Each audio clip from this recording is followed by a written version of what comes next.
Hello, everybody.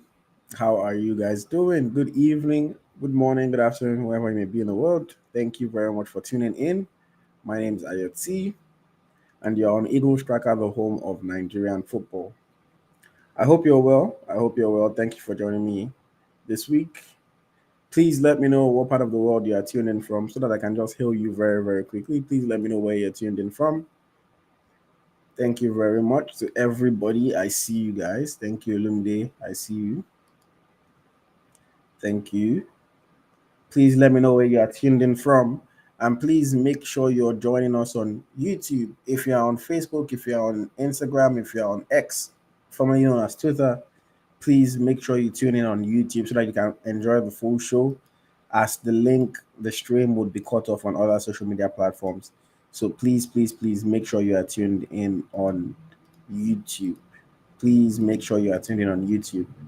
Thank you very much. I see you, Jay Ambrose from Lagos, Nigeria. Thank you very much. Adedoton from Texas. Thank you. There's a lot of people here that are joining us from Twitter. Please, guys, join us on YouTube.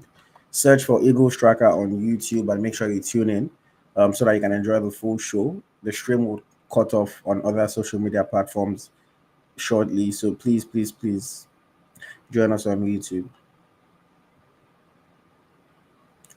I see you, Banj from New York. Please join us on YouTube. Thank you very much. On today's episode of the Naija FC Podcast, we're covering quite a number of topics. We'll talk about some recent transfers that have happened. We'll talk about some rumored transfers, one that is about to be completed. We'll get into a little bit of talk about, the pressure that family can play on Nigerian footballers. We'll talk about the Super Falcons, of course. So we have a range of topics, and I believe that you guys would enjoy the conversation. It's gonna be a fun one. It's gonna be a fun one. So make sure you're tuned in on YouTube so you can enjoy the full show uninterrupted. I see you, Step Monic from Aguda, Surulere. Thank you. Adiola is joining us from London. Joseph is from New Jersey. Thank you very much. Samson is joining us from Taraba, but Samson, please make sure you join us on YouTube so that you can enjoy the full show. Like I said, we have a range of topics to cover today, and it should be fun. The leagues around the world are starting slowly but surely. Nigerian players are already playing UEFA Cup competitions, qualifying rounds. So there's quite a number of players that are already back in action. Um, I know that we're not in full tracking mode yet until the WAFCON is completed. We want to really give the Super Falcons the spotlight. When the WAFCON is done, when they've lifted the trophy, then we'll get back into our regularly scheduled program, with all the tracking from all the different leagues around the world. New season, new excitement. It's going to be a fun one. But this July is for the Super Falcons of Nigeria, and they're doing us proud so far. Hopefully, they continue like that. We'll talk about it a little bit. No, a little bit. We'll talk about it in today's program for sure. For sure. I'm trying to buy some time for the rest of you guys on X/Twitter to join us on YouTube. But the transition doesn't seem to be happening as fast as possible. But I don't want you guys to miss. I don't want you guys to miss the entire conversation. So I'm trying to give you time to join us on YouTube. YouTube is the only place to catch the full Naija FC podcast uninterrupted live. And then, of course, the podcast is also available on Apple Podcasts and Spotify after the fact, tomorrow. So every Tuesday is available to listen. But if you want to catch it live, you have to join us on YouTube. The stream will end on other social media platforms. I see you, John Jones. I see you, Moyo from Houston. Thank you. Chuma is joining us from Katy, Texas. Thank you very much. Alex is joining from North Carolina. Ali Bolu is joining us from Lagos, Nigeria. Thank you. Thank you. If you're new here, welcome. If you are a regular, welcome back. The Naija FC Podcast is where we bring you our raw, honest, unfiltered opinions on all the hottest and latest topics in Nigerian football. Of course, most episodes throughout this month have been focused on the Super Falcons of Nigeria, but we always touch on all the other things that have happened in the week. And yeah, let us get into today's show. Hello, good morning, good afternoon, good evening, wherever you may be watching or listening to us from. My name is AyoT, and this is the Naija FC Podcast, where I bring you our raw, honest, unfiltered opinions on all the hottest and latest topics in the world of Nigerian football. And today, I have another exciting conversation for you. From trophy winners to transfers to pending transfers to be about to be completed transfers to transfers that never happened to, of course, international football, the Super Falcons of Nigeria. This week's conversation is a wide range of topics, but I'm sure that you guys would enjoy it. You guys would enjoy to engage with us, and we will have a very insightful yet entertaining conversation. As always, I'm here, but I'm not here by myself. I have my co-host waiting in the wings, ready to join in today's conversation. Please welcome Smith Layi. Smith Layi, welcome. Oh, yeah, thank you for having me. I thought that my camera is not on, but thank you for having me. Another beautiful Tuesday. We're ready to do justice to our topic today. Yes, welcome. People don't really disturb me since where's Smith Layi? Where's Smith Layi? So yes, Yeah, Smith Layi is here. Okay. So Smith Layi, we yeah, have a range of topics to cover, so let's not waste too much time. Let's dive into it. yeah. I want to start by just highlighting probably the most important thing that has happened in this past week in terms of action on the field, because some of the leagues have resumed already. Some people are playing UEFA Cup qualifiers. Over the weekend, Super Eagles midfielder Raphael Onyedika won the Belgian Super Cup with Club Brugge. So Club Brugge defeated the league champions Union Saint-Gilloise 2-1 to claim the Belgian Super Cup. So the first trophy of the 2025/2026 season has been won by Raphael Onyedika of Club Brugge.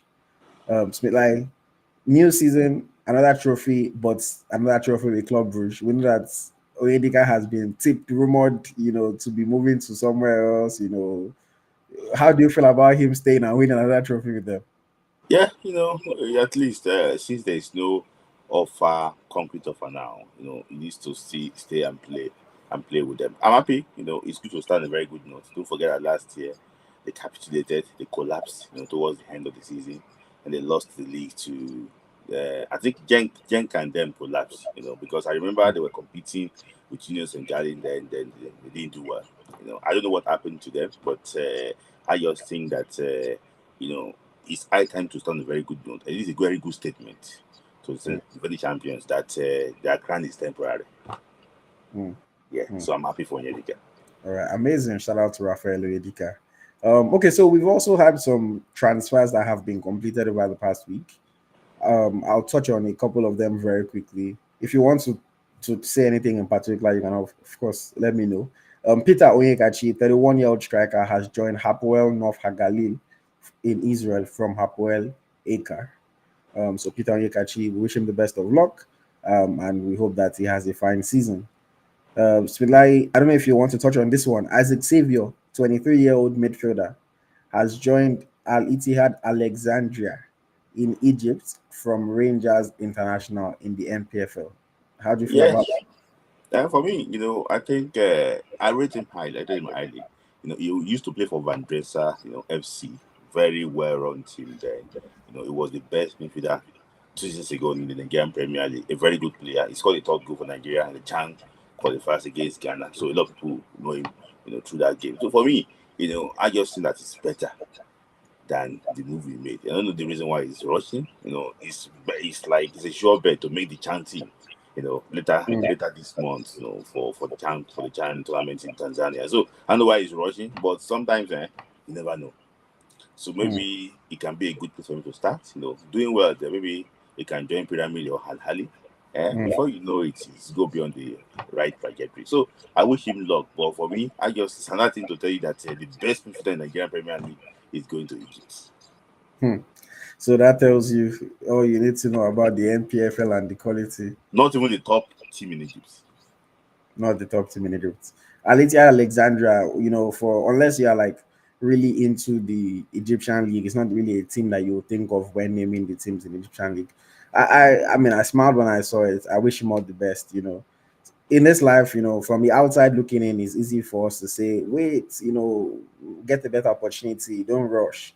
But we don't know what the tables, on the ground are for him. We don't know his exact situation. We don't know, maybe the money is life changing and he felt like he didn't have a choice. He has to accept the offer. Yeah. But yeah, the best midfielder, like he said in the MPFL, making a move to Egypt to play with Al Ittihad Alexandria. Okay, Thompson Gavi, a 25-year-old midfielder, has joined Kavan FK in Azerbaijan. I know Smith Layi always talk about players that are going to Azerbaijan, but Thompson Gavi has joined Kavan FK. 25-year-old midfielder, so he's not that young anymore. I believe he was once of Sporting Lagos or one of these teams in Nigeria, and we wish him all the best, man. We hope that things go well for him. We also have Matthew Yakubu, 26-year-old goalkeeper, Super Eagles goalkeeper, has joined MFK Dukla in Slovakia on a 1-year deal. MFK Dukla, they are a team in the second division in Slovakia. Smith, any thoughts on this one? Let's talk about Thompson Gavi. Can you hear me? Okay, yeah, we can hear you, but your voice is a bit low. Okay. Let me just change it then. So, is it better now? Yeah. Okay.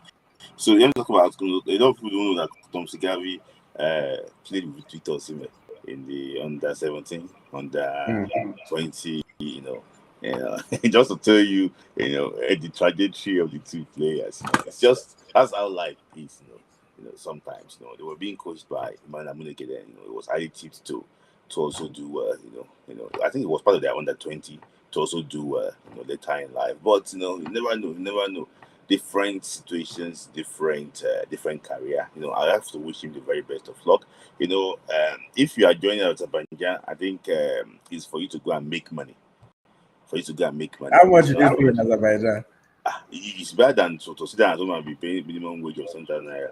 So which I think that it's going to make a lot of sense for him. So he should do the right thing there, save. If it's to be anything, he can show a plan, for retirement. He should do it. I wish him also the very best of luck. Just so sad that he was part of the Amuneke's under 20 team. But unfortunately, things didn't actually work out well for him. But I wish him the very best of luck. How about Adebayo Adeleye? Yes. For me, I think you're talking about the goalkeeper. Yeah, the goalkeeper. Yeah. So for me, I'm happy. He's going to a big league. I think it's a more. I think you're talking about division. Eh? Second division in Slovakia. Oh, you're talking about Matthew Yakubu. You're talking about. Yes. Sorry, not Adeleye. Sorry, Matthew Yakubu. Okay. Yeah, we talk about that last time around. Yeah. Matthew Yakubu, is a very good friend of the house. Very, very good guy. He has been through a lot. And I remember the fracas we had, agents or no agents there, he'll be watching this and be smiling now. So I wish him also the very best of luck. He has been in Slovakia for so long now, So I just, goalkeepers it's very hard for goalkeepers to get good clubs, but, it's not bad. It's not bad for him to be in Slovakia. He also, I wish him the very best of luck too. He's a good friend, very nice guy. Do you think that there's any chance of a recall to the Super Eagles for him? No. We're done. We have already moved past that stage now. No. We've moved past that stage. Okay. Another transfer, this time for a female player. If you are a keen follower of Nigeria's Falconets, then you'll be aware of this girl. Flourish, Sabastine, 20-year-old forward, has joined Fenerbahce in the Turkish league. Of course, last season she was playing for Galatasaray, but she was barely playing, but she was on Galatasaray. And now she has moved, within the same city, but to Fenerbahce for a chance at first team football at the pro level. Flourish Sabastine was a very, very highly, rated young player. Since turning pro, she has not found life easy in terms of getting into her club side. She's somebody that people thought she was going to burst into the Super Falcons team, She, Ajakaye, Onyedika, people really had big expectations for them. But now she's going to Fenerbahce. How do you feel about this? Do you think, obviously she's only 20, so there's still a lot of time for her to recover, but Do you think that Turkey is a place where she should be playing, where she can improve as a player? So, looking at that move, before the move happened, one of our friends, I think the agent calls our friend that, one of your girls is moving to a big club. It's a very big move. I want to tell you now, it's a very big move. And he said, don't worry, we're here. So just watch out. We're going to Mm. Turkey now. The guy knows you very well. The female player, it's like, where is he going to? His big move. But we have to, he wasn't, he went to France, I think she played for Reims FC in France. I For think a she little was bit, yeah, she was a there. little bit so things didn't work out well for her.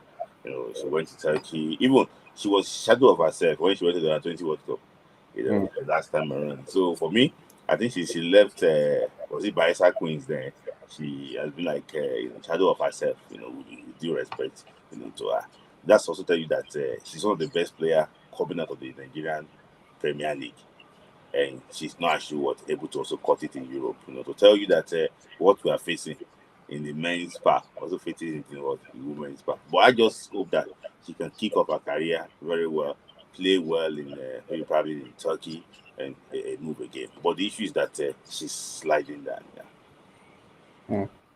I mean, I like her as a young player. Hmm. Watching her at the youth teams, you could tell that she was a very raw, skilled, talented player. Making a transition to first team football is never as easy as a lot of people maybe think that it could be. But she's a good player. I'm personally not a fan of the Turkish Women's League. Honestly, I've said this before. It's one of the leagues that for women's football pays players quite decently, especially if you are still a young player that is starting her career. The amount of money that you can make in Turkey as a relative newbie compared to what they will pay you in other European countries, even most of the more established ones, is a lot more. But the quality of the league is not that high. It's the same thing. I don't get excited when I see Tosin Demeyi playing for Galatasaray because I think she can play in a bigger league. She can be doing something in a bigger club. I've watched games in the Turkish Women's League and I just laugh, man, because the quality is so low. But I hope that at least Flourish is able to get into the Fenerbahce starting 11. She's able to play games, she's able to score goals, get some confidence back. And then from there, maybe she can get a better club. That women's football is so you can be here today, you can be somewhere else next year, you can be in another place the year after. They don't sign long-term contracts like that. So players move a lot, and I'm really hoping that this is not someone that she decides to make home for too long. I know that she's still trying to break in, she's still trying to make her name in the sport as a professional, and hopefully things go well for her. So I really wish her all the best. I really wish her all the very best. Okay, moving on. Another transfer that has been completed. A young player, Barobo Areri, 18-year-old striker, has joined John Dalen John Dalen in the Norwegian First Division on a season-long loan from Lillestrøm SK. This is a young player that a lot of people have picked up, in a video that we recently saw. Didn't Alex Iwobi call him the next, the next Osimhen? Hmm. We saw him play at the under 20 AFCON only a couple of months ago. Scored one goal in the competition. A lot of talk has been around this boy. It's like even you picked him up and said it can be played at the 2020 2025 AFCON, or So was it 2027. 2027 or 2027 AFCON? Yeah. So a lot of big praise, a lot of big expectations for this boy. Since he joined Lillestrøm, I think he played two of their last three matches in the league last season, and then he went to play for the national team. Now a new season in Norway. The coach in Lillestrøm has said that he finds it tough to give him, a first team shirt, considering they have more experienced strikers. So now they've sent him on loan to John Dalen. John Dalen is currently the bottom club in the league. So they desperately need a goal scorer. They've played 13 games. They are last in the league. Last season, they barely survived relegation. So they are not a very, very strong team, which probably is why he's going to have the best opportunity to start games every week and to show himself. But like, when you see this move, do you think it's a good one for his development? And do you see this being the start of the Parubo Areri that a lot of people are expecting? Yeah, yeah. Number one thing is that you need games, and that is actually what number one thing. If strikers don't have games, they don't have game time, it's going to be very hard for them to get that touch back and things like that. So I understand the from that they have been more selective. They're top of the league, so they have their own set team. So it's going to be hard for a young player. If you have a certain team already, it's going to be hard for a young player to just be on the bench. So I think that's the reason why they ask him to actually to go on loan. And for me, it's the best for him. Let him go and actually perform well there. Then maybe probably if this strong get promoted, you can actually call him back for next season. So in my opinion, I think it's not a bad move. I think he just need to get playing time. That's the most important thing. So it's just been temporary, and and it's going to go to the under 20 World Cup too in 2 months' time. So I just think that the game will actually really help him. I mean, I really do hope that it helps him. It's always a tricky one when you're playing for a team that is struggling because as much as you get the opportunity to play, you might not necessarily get the same amount of opportunities to score and to really show yourself to be a superstar. But we've also seen that quality players can shine despite being on a struggling team. Take the few opportunities that you get here and there, and you stand out. We can look at you and say, okay, we know that this team is bad, though, but this particular guy, he's a good player. That's where people like Liam Delap are able to get moves to Chelsea from Ipswich that get relegated and things like that. So I'm really hoping that he can grab the opportunity, by the stuff of the neck. He can show himself, he can push himself on, and he can establish himself in the Norwegian. Because right now he's playing in the Norwegian first division, but technically that's the second. It's just the naming. Technically that's the second league in Norway, but it's called the first division. So hopefully they can get promoted to the Eliteserien. Lillestrøm at least, if not John Dalen, and then maybe he can go and play with Lillestrøm next season in the Eliteserien. Or even if Lillestrøm doesn't get promoted, if he can do well enough and establish himself. I still believe in the young boy. I think he's a talented player. A lot of Nigerian players in the past have gone to Norway to kick themselves off, to establish themselves. Most recently, the likes of Victor Boniface, Igor. So I think that he has an opportunity to really, project himself and go far. I'm really hoping that things work out for him. The Norwegian season is already fully underway. So it's an opportunity for him. And like you mentioned, he's going to be going to the Under 20 World Cup, which I'm not sure. I think that's probably going to cut into their season as well. So, for him, it's a tricky one because as a player that is just starting to establish himself, he had to leave last year because of the Under 20 AFCON. He's going to leave again midway through the season because of the Under 20 World Cup. You can't really stop him from going to represent his country, but for his own professional development in his club career, they can stop him. No. I mean, legally they can, but I'm saying like it's not really something that you want to do as a club to say, oh, don't go to the World Cup. But I'm just saying like the cutting for him is not really the best thing in terms of his club career because you want to establish yourself. You want to be, by the time you leave, somebody else shows himself a little bit.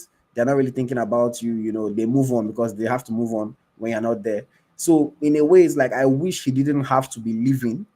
But at the same time, he's still one of Nigeria's best strikers at the under 20 level, if not the best. So it's a tricky one. I mean, I'm sure that he and his agents would discuss all these things and know. A very good under 20 World Cup can catapult him to European big leagues.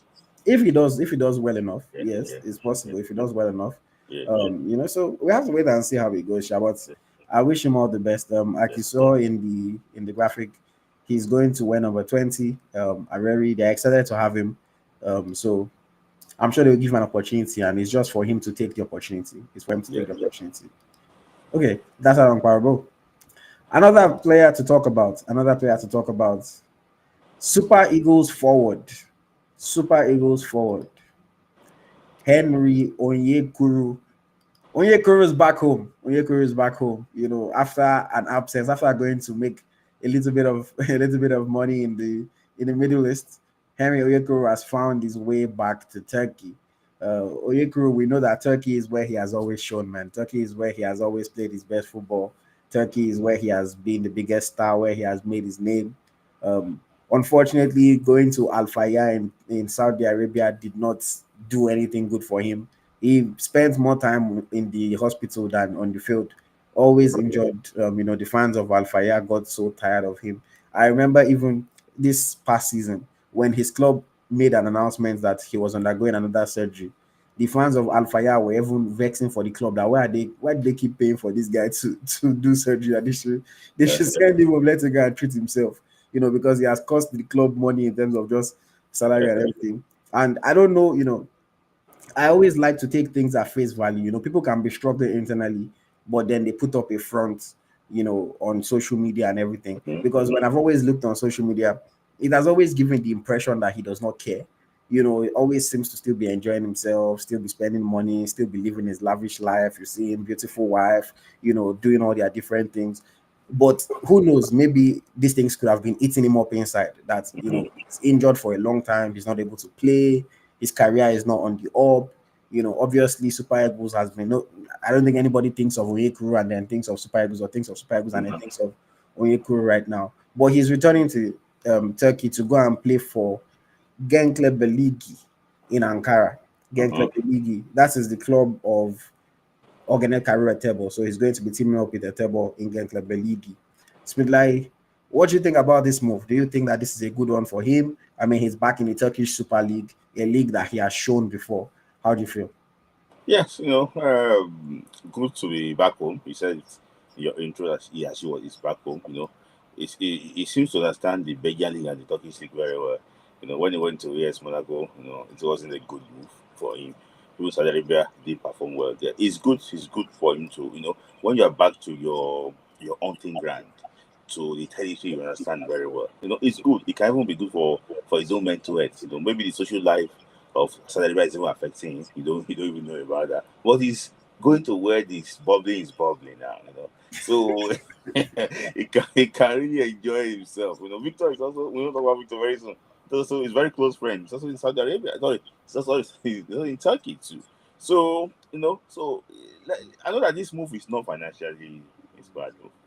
It's just happiness move. He just needs to be happy. So where can he be happy? Is in Turkey. Makes sense. So I wish him luck. Wish him luck. And yes, they just got promoted this season. Genk of the league. So it should be an interesting one. How many goals are we expecting from Onyekuru now that he's back in Turkey? What do you say? 10 goals. 10 goals in the league. Mm-hmm. I mean, I'm sure he can give us 15. Yeah. Knock on wood, as long as he stays fit. I think he should be able to give us 15. Onyekuru, let me look He's at not playing it. for Galatasaray. Yeah, but Genk Belgi, I mean, newly promoted team, but still, he has the quality. I don't know going to be like Malay Sport, all those people that In 2022, 2023, he scored 8 goals and 10 assists, and 2 assists rather. When it was still Onyekuru. To be fair, Onyekuru has only scored more than 10 goals twice in his career. He scored And when it was in Anderlecht. 14 goals. No, in Anderlecht. Upin. What's it? When it was in Upin, is it? No. Based on what I'm saying, no. Chill. Let me. No, in Belgium. I think it's called in Belgium. When it was in Upin, his second season. Let me confirm that. Because he scored it once, his first season in Saudi, he scored 11 goals, 10 in the league and 1 in cup competition. Yeah. And then he also did that in Galatasaray when he scored 14 goals. What about he opened in Belgium? Let me see. Okay, so playing in the second division. Yes, okay, yes, you're right. In he scored 12 goals. Yeah. He scored 12 goals, before he moved to Galatasaray. Before he moved to Anderlecht and then Galatasaray. In JPL, he scored 12 goals. So I wish him all the best, man. Onyekuru, it was a very, very big, high potential player back then.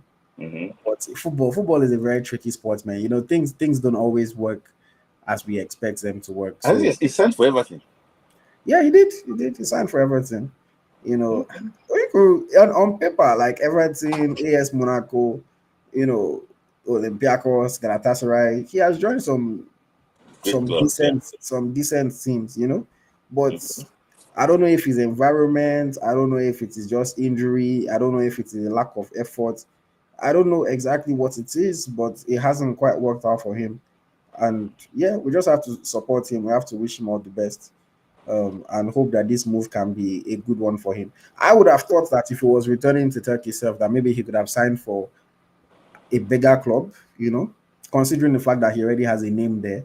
But Mm-hmm. maybe people are considering his injury history and saying, no more, how can we sign a guy that only played 4 matches last season? Can they really trust that he'll be able to play for them and that he'll be able to deliver performances? So I Yes. guess this is a chance for him to show himself, for him to step up, for him to really return to the player that he is. Return to the player that he is. Very skilled guy. Any chance for Super Eagles recall? If he starts balling, you think there's any chance of Super It's difficult because the position he plays is very difficult. he can come and compete right wing now?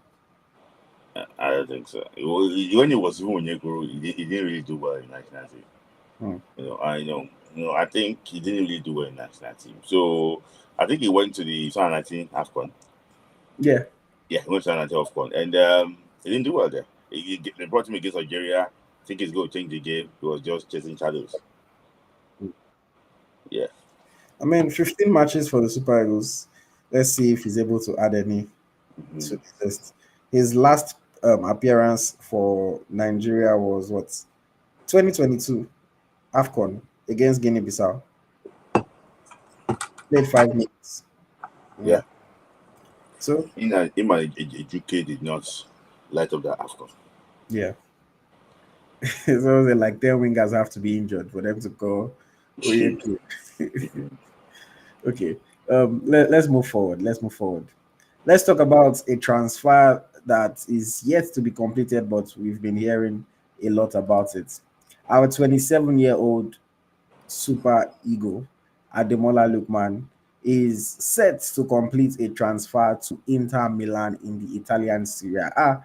We hear that personal terms have been agreed, and we are just waiting for the club to club agreement on the transfer fee. Of course, we know that Ademola Lookman has wanted to leave Atalanta for more than a year now. They convinced him to spend the last season with them. He spent the last season. He had the public fallout with his coach after his coach called him out because he missed the penalty, and then that was like the stamp that, okay, for sure, this guy is going to leave now. And then this summer has been relatively quiet, for him, and things have been dragged out a little bit. And we're already sneakily getting to the start of the new season. Teams have already resumed their preseason. The ones that did not win the Club World Cup have already been playing their preseason games, and Mhm. we're waiting for this transfer to be completed. Inter Milan, Ademola Lookman, do you think that this would be a good move for him? And how do you think this would affect his reputation as a player and as the growing superstar that he is?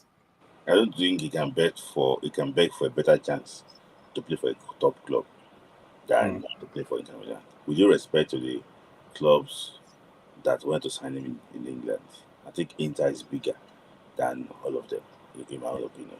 So, for you to play for Inter Milan, a club that just played the final of the UEFA Champions League, a club that narrowly missed out on the Serie A, they competed in the probably was it the semi-finals of the Coppa Italia, mm, last year. They played at the Club World Cup. So what certificate do you want? For me, I think it's like a step up. I think this is where he needs to now show his potential. This is where he needs to now show himself that he belongs to that category.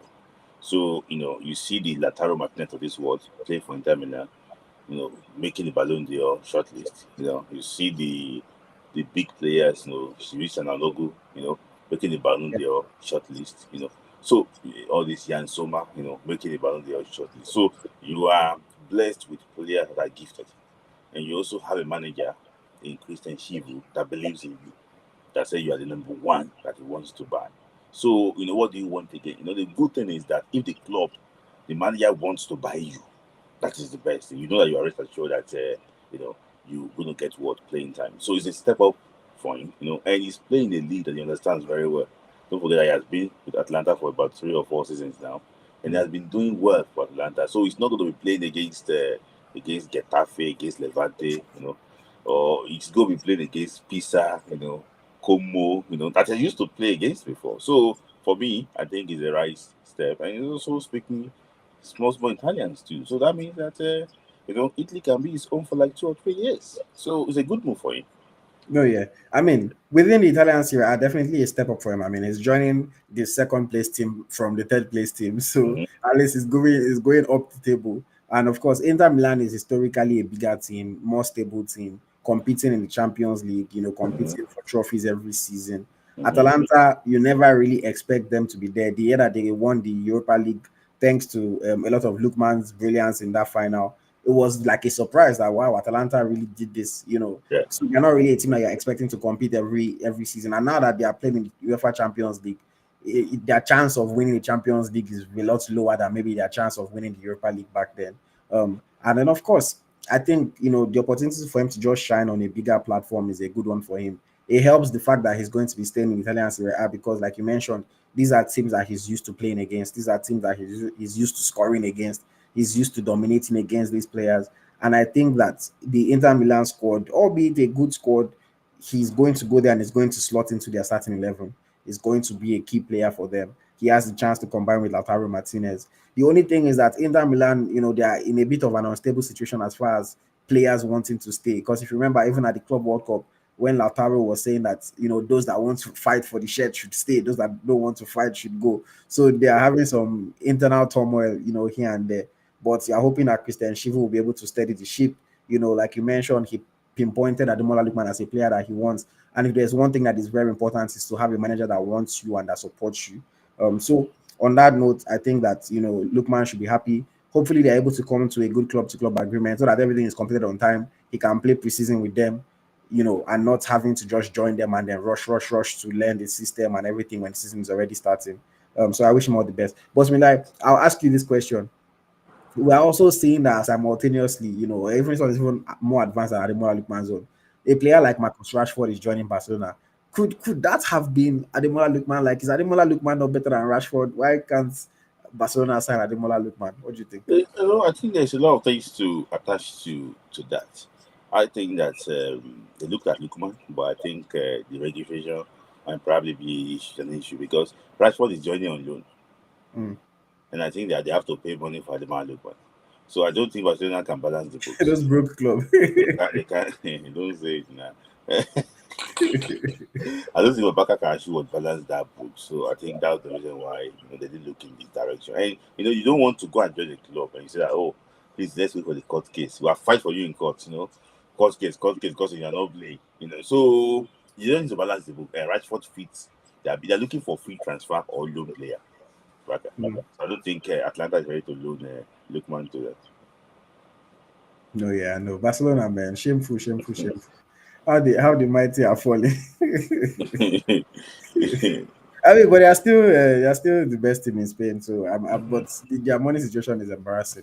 Mhm. Because even this Rashford was, we're hearing that they are having registration issues with Rashford. So Because of his salary. So now maybe he will cut salary again. oh good. But yes, wishing Ademola Lookman He's all the taking a best. significant pay cut to Rashford. Yeah, yeah, he has to. But it's one opportunity for him to go and at least play. Because Man U, that one to they're making players get depressed. Mm-hmm. Yeah. But man, all these teams, it's God that will help us. But yeah, wish Ademola Lookman all the best, man. Waiting for everything to be official. Of course, we'll be Yeah, tracking him this season, hoping that yeah, he can have a better year than even he did last year yeah, and can get back into the African best, conversation for real, for real. yeah. Okay. Another transfer that is yet to be completed, but it sounds like everything is done now. Victor Osimhen. I use this graphic because this is my reaction to the move. But Victor Victor Osimhen about to join Galatasaray SK in the Turkish Super League.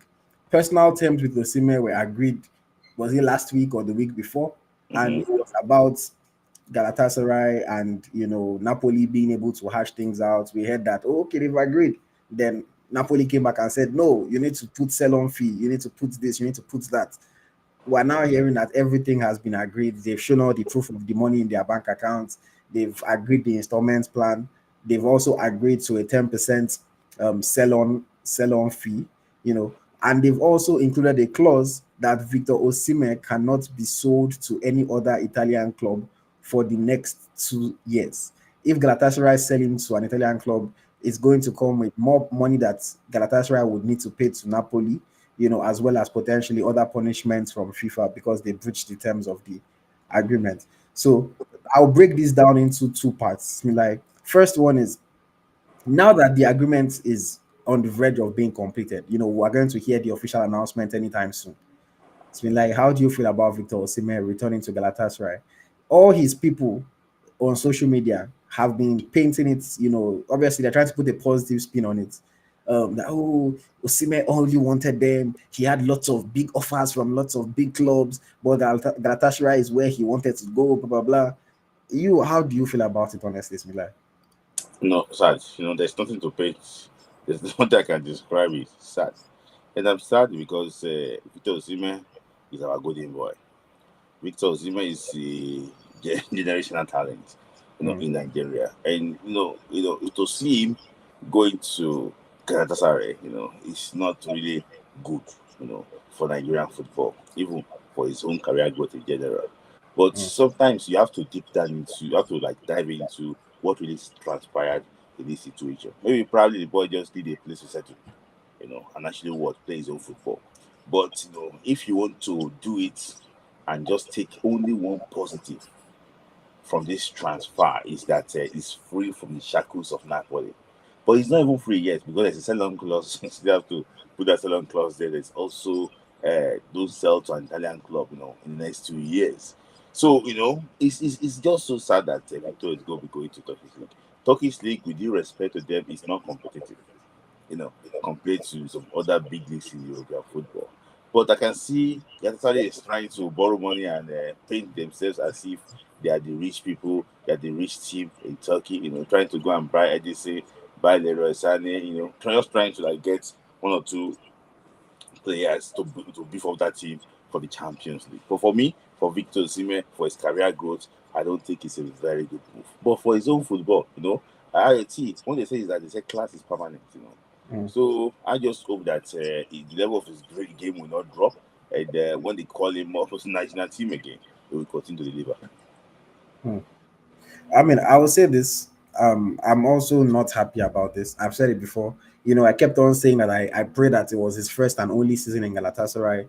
I think that Victor Osimhen, the best Nigerian player that I've seen in a very long time, should not be spending his prime years playing in the Turkish Super League. I'll still continue to support him. I'll still continue to big him up. I made a comment on 43's post that people have been were replied. I said he's the best player that has ever played in Turkey. And people started replying, hey, what of this person? Oh, what of that person? Oh, you don't know what you're saying. I was just saying it to stare reactions. I'll continue to support Victor Osimhen. We continue to love him, continue to wish him all the best. But again, without trying to imply that it's all about money or it's all about this or all about that, you know, it's tough, man, to see that this is where Osimhen is going to spend his best years. Maybe Galatasaray will sell him after 1 year. Who knows? Maybe they'll sell him after 2 years. Who knows? But as of now, we can only speak based on what is in front of us right now. He's going to make a lot of money in Turkey. He's going to play in a comfortable league. He's going to go and score another 40 something goals. We're going to continue to hype him up. But at what point do we get bored of it? Because it's like, yeah, we were happy that you scored all these goals this past season because we needed you to really show that you are still him. You are still the player that we know that you are. But now you've done it. Now we know that, okay, you are still as good as you were before. We cannot keep on hyping 40 goals in Turkey, man. Like, we cannot keep on hyping 40 goals in Turkey. People are going to score 30 goals in England, Spain, France, Italy, Germany, all these places. And it's going to be hard for me to tell them that, oh, you're better than them because you're scoring 40 goals in Turkey, playing against Kashim Pasa, Ankara Gucu, Memenespo, Mm-hmm. Genkle Beligi, Mm-hmm. Adana Demispo, all these teams. It's just going to be difficult. He's going to be a king in Istanbul. He's already loved there. His family maybe will be very comfortable there, going to live life. They have good food, they have good clubs, they have good tea. They All have that. good, they have good something too. No, Osimhen is a very happy relationship man. No, that's anything. Osimhen is a father. Is calm. Is quiet now. Um, but I mean, I'm not excited by it at all. I'm not excited by it at all. I just wish him all the very best. Mhm. At the end of the day, what is most important is himself, is his family, is his own happiness. And if he has all those things in check, who am I to tell him where to go to? But as a fan, because me I always say the amount of money that I play. Some people say, allow your players to make money. Look, Osimhen going to make 16 million. How much is IoT going to get out of it? Zero. So the money, it doesn't affect me. If it's my brother or my sister, and I know that okay, I'll chop some of the money, then I can allow the money influence my reasoning. But for me, as seeing a player going to make money, it does not do me in any way. His family will be good. He's not going to share money with me.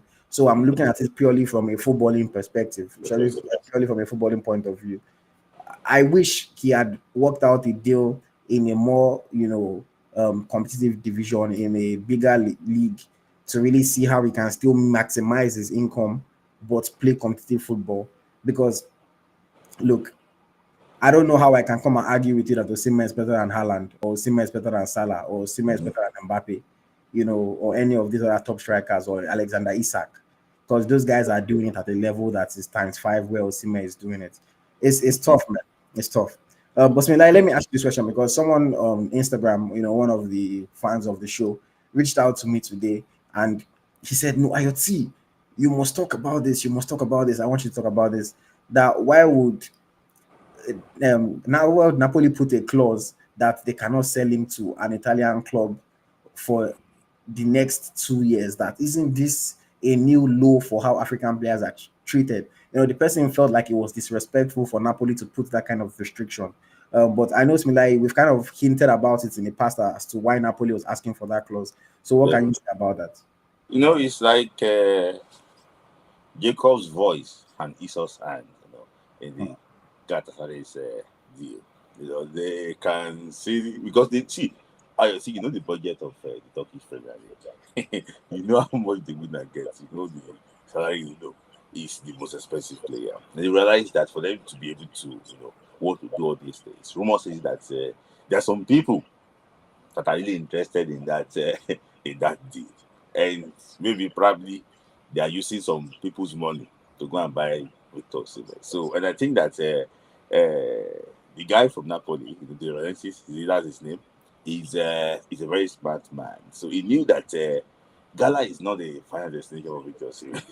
He knows that Victor Osimhen will see they see a big move coming for Victor Osimhen. And true, so I have to be honest with you, there still will be a big move coming for him. So I think probably want to maximize all these things. Rumor says that it was Juventus that was trying to, use Gala as a route. That was rumor, but we don't know that. But I just think that, they still know that they still want to chop money from that Victor Osimhen's transfer deal, and that's the reason why they actually want put it there. They knew that he might probably want to come back to Italy even as early as January or next season, but that's why they put that clause that he's not come back to Italy because there have been issues of Gonzalo Higuain. If you remember, he was playing for Napoli. They sold him. He went to Juventus. All this. It's been like that. The Italian league that player will leave one Italian club before you know it. Once he's outside, he's back again to Italy. This the normally actually what happens in Italy. And I think that is what Laurentiis is trying to actually want to avoid. But I have to say it. This is not the final destination for Victor Osimhen. It's just an escape route to leave Napoli. Mm. And that's the thing, like in other circumstances, I would also have been on the side of that person that sent me the message and said, oh, it's quite restrictive, it's disrespectful, why should they be allowed to do that? But in this case, I think Napoli just strongly felt like some other Italian clubs, like you mentioned, largely Juventus, were trying to bypass Napoli to sign Victor Osimhen because Mm-hmm. if they were going to sell to another Italian club, the transfer 100 fee million. would be higher than what they were selling to Galatasaray for. So they just felt like, these people want to play a smart one on us. He will join Galatasaray now, then they'll purchase him and pay less money than they would have paid us. So that's the reason why they put that clause. It's a very unique situation. It's not something that you would normally hear or see in a transfer agreement. But I can understand, Napoli wants to make as much money as possible from Victor Osimhen. When they signed him, they broke their transfer record. They paid massive money to sign him back then. Every club wants to make profit on their sale, on their transfers.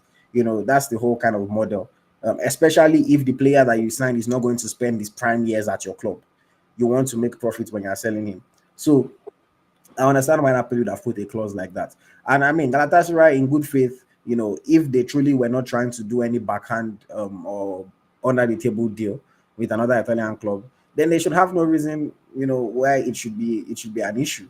And if they do eventually say, oh, well, the deal that we are getting now is too good, then they should be able to pay whatever financial Fine. penalty. Well, I want to ask you a question. Yeah. If they say, okay, we're not selling to Italian club, I want to loan Victor to Juventus. I'm sure that it will still be breaching the agreement. No, it's not selling now. They I want to loan Victor. I mean, I'm sure that Napoli would have thought about that.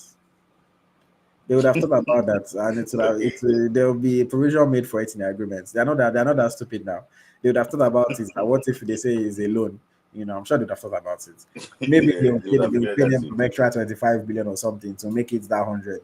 I think it's 10 million fine. So they can pay 10 million.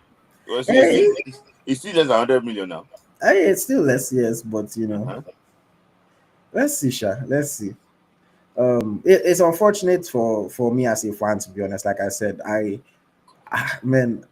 going to be forced to be watching the Super League, like I was this past season, because of course I have to watch Victor Osimhen. But it's just going to be hard to hype him up and compare him to stars all around the world. That's just the unfortunate reality. It's really going to be hard to.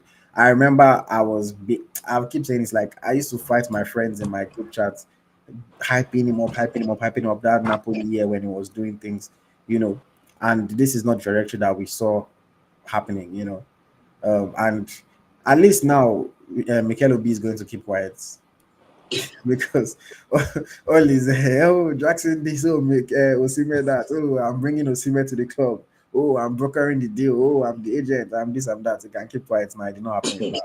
He used Osimhen to and Jackson to. Yeah, he got enough followers through that. So that's why I say he used Osimhen and Jackson to boost his show, and became a big show. And then now the whole thing is not happening. Jackson is still at Chelsea. Osimhen is not coming to Chelsea. So, oh boy. And Man, you can sign him now. 80 million is what Chelsea is asking for. I don't know how Chelsea is using something to sell players. That's a different story. So because now. You said that they're going to go and look at the start of a Ketiki. Yes, look at the money. The money that Liverpool collected for. Yes, you have to look at the market. Look at how other people in the market are moving. Even Madueke, they say that this is that's it. But and Arsenal now paid for Madueke. Yes. Yes. You have to. You see why I say they get something for Ivory Coast or Nigeria. God, they are selling with ease. Good negotiators. They are selling with ease. Yeah. No, man, I like it. If you want Jackson, pay 80 million. If not, then keep your. If you don't have money, if you are broke, stay away. I remember that Jackson has 8 years left on his Chelsea contract. So that kind of big contract. Imagine Onana and Jackson is empty. Go and get your blood pressure tablet. That's Onana is empty. Yeah. No, see, I'm telling you, if Jackson joins Man U, he will score goals, man. He will score more than Rasmus Højlund. No, Højlund is not. Is it not Højlund that they have right now? Yeah, that's it. Half loaf is better than none. That's it. I think you have some super chat. You want to take the question? Uchechukwu, shout out to Uche. Thank you for the super chat. He says Gab Makosi pointed out that there were rumors that his agent was difficult to deal with. Chai, those influencers spoil market though. Talking about Victor Osimhen, saying his agent was potentially. Who are the influencers that spoil markets for it? Is that the guy that was posting bets on Victor Osimhen? I mean, all his friends right now. No, the thing is that honestly, like, I don't even think that his social media friends affected any of these things when it comes to these transfers. I really don't think that they played any role. It's all about what he wants, is about what his agent wants, is about the clubs coming to an agreement. I think that the reality of it is that I still think that the biggest stumbling block was Osimhen's wages. And I know that everybody says, hey, no, let's not. Why should you ask him to reduce his salary? Why should we don't respect? The reality of it is that See, you can have a belief of what you deserve. Mm-hmm. Everybody is allowed to say, I deserve this. Now, if you come and hire me, if you want to hire me for a job, I will tell you my price, my rate, how much I think I deserve. But there is also how much the market dictates Mm-hmm. that you are worth, or that they feel like you are worth. And the reality of it was that what Osimhen felt like he deserved versus what the market was willing to pay him, there was a disparity. And it was about that disparity, trying to see if there's any way that we can bridge the gap, that we can connect the dots. And there was really no way to make that happen. Osimhen was not willing to budge, and teams were not willing to pay him what he was asking for. Teams were not willing to break their wage structure. I think it comes down to a lot of maybe these teams not looking at him as big as we Nigerians look at him. Whether you think that is disrespectful or not, it is what it is. It's the way clubs assess players. You looked at his goal scoring history, looked at his injury history, all those things. I don't think that the Funibi incident had anything to do with it. I don't think that his friends talking on social media had anything to do with it. I just think that clubs just looked at him. They just did not rate him as highly as he rated himself. And they said, you know what? I'd rather go and spend 50 million on João Pedro. I'd rather go and spend, 40 million on Liam Delap. Like, teams just looked at that and said, bro, it's a better bet for me than for me to spend that money on Victor Osimhen. Liverpool said, you know what, I'd rather go and pay this money for Hugo Ekitike. Like, teams just assessed it and felt like Arsenal felt it was better to sign the other Victor Gyökeres. That's just the reality of it. Sorry, I tend to agree with that. It's probably his ability limited. For me, I think I got some info that Liverpool wanted him last season. They want to acquire again this season. They don't have any problem paying the money for Napoli, but they might know that there might be bottlenecks in negotiation. But the major stumbling block, was actually what it was prepared by the Guardian in the UK, was the salary. So I think he wanted maybe 250 nets or so. I don't know net. So for 250 nets is going to be like 300-something thousand. Gross, So yeah. it's going to be like, and Salah just signed like 300-something thousand. So Yeah. and for a player to just come in directly, and if you don't even now prove yourself, Salah is proven. It's one of the best players in Liverpool history. So One of the best in the Premier League history. in the Premier League history. So I think that one does not really fit into their structure. Liverpool, I'm pretty sure about that. Wanted him. I'm sure about that. Wanted him. And Arsenal tried with Edu, but they did not follow up. See, and the reality is the same way Chelsea is using other transfers as a benchmark for how they are pricing their own players. That's the way other players too, when it comes time to negotiate contracts, that's the way they will start to negotiate. They will say, if this guy came from Turkey with only one season in Europe's top 5 leagues that he scored up to 20 goals, then all of a sudden you are paying him this kind of big money. I've scored 20 goals 3 years in Italy, in country, and I'm coming, and then you now tell me you want to pay me 150 when you're paying this guy 350. People will complain. If he joined a Chelsea, for example, Cole Palmer will now say, I carried the ball on my back for 2 years. I won you this trophy. I won you that trophy. It's now time for you to renew my contract. You now tell me that you are going to give me 200, and this guy that just came from nowhere is collecting this. But, so all these things would affect transfer negotiations. And I understand teams being hesitant to just bring in a player like that and just pay, because which is getting about less than 200 nets. Yeah. So I want to ask you a question. Do you think that it was better for him to leave when the Vision was the loudest, when they won the league? And Yes. Secondly, do you think that it was greedy signing the contract? Do I think that it was best for him to leave at that point? Yes. If he left when Vision was the loudest, it would have been easier for him to even command the kind of money that he was asking for eventually.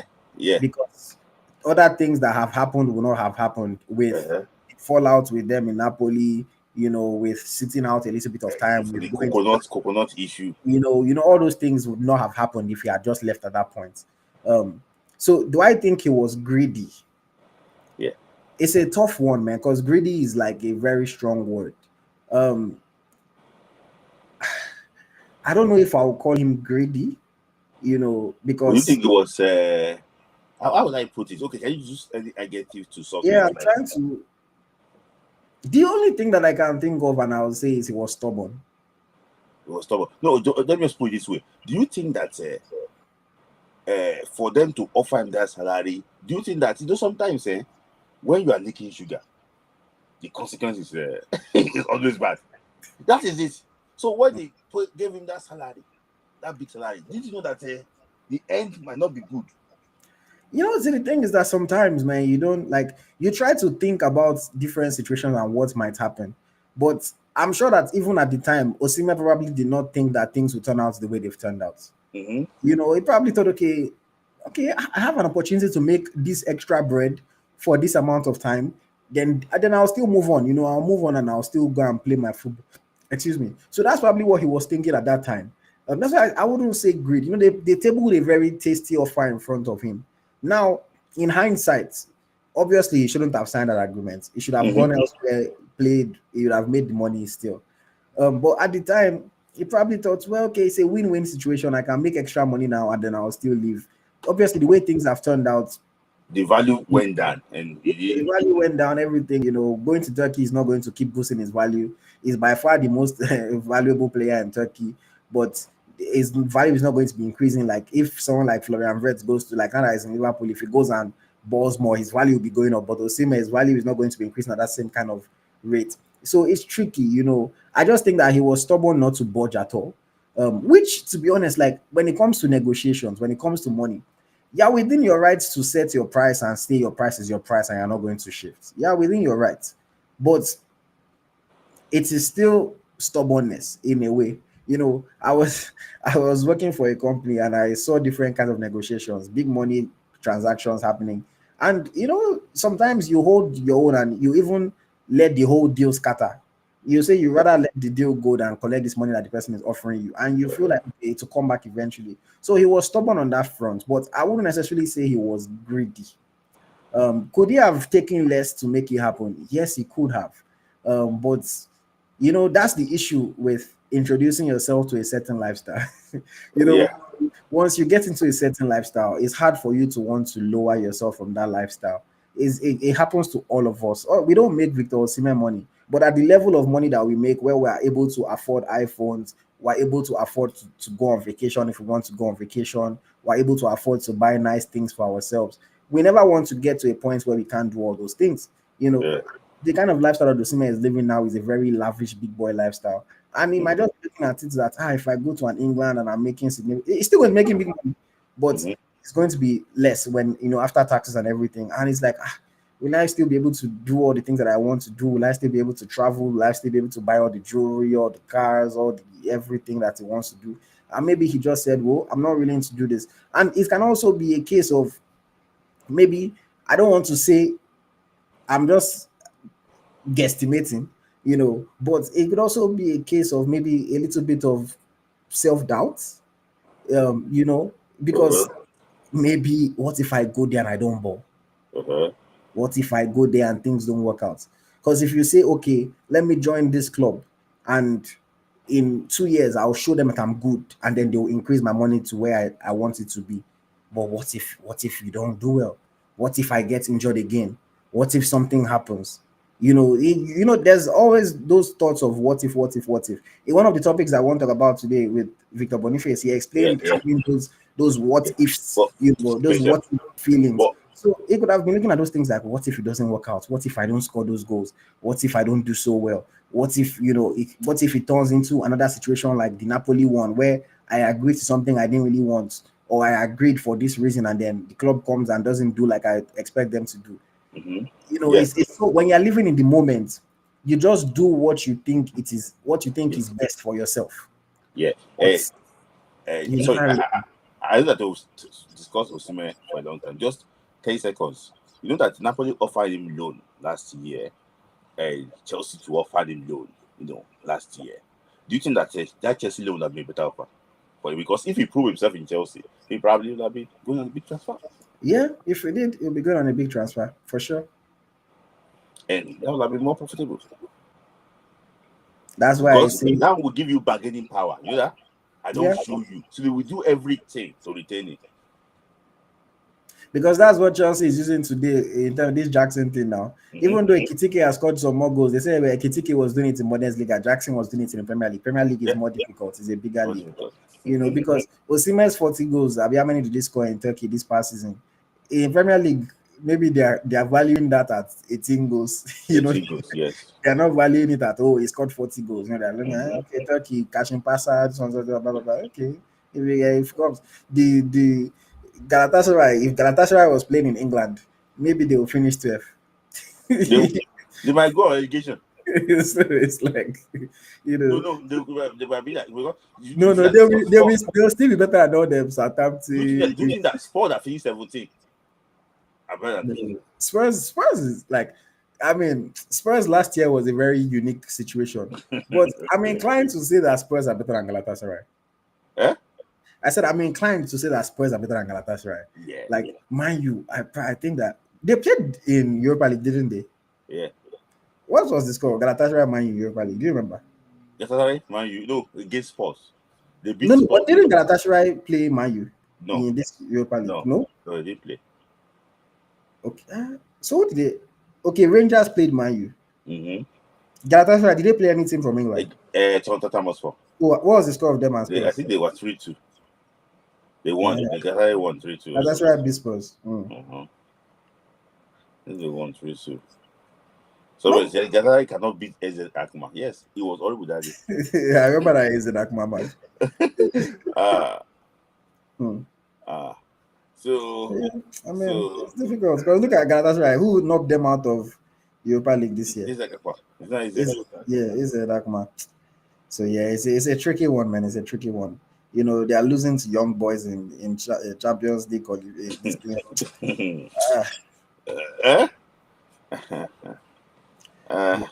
Okay, they beat Spurs 3-2.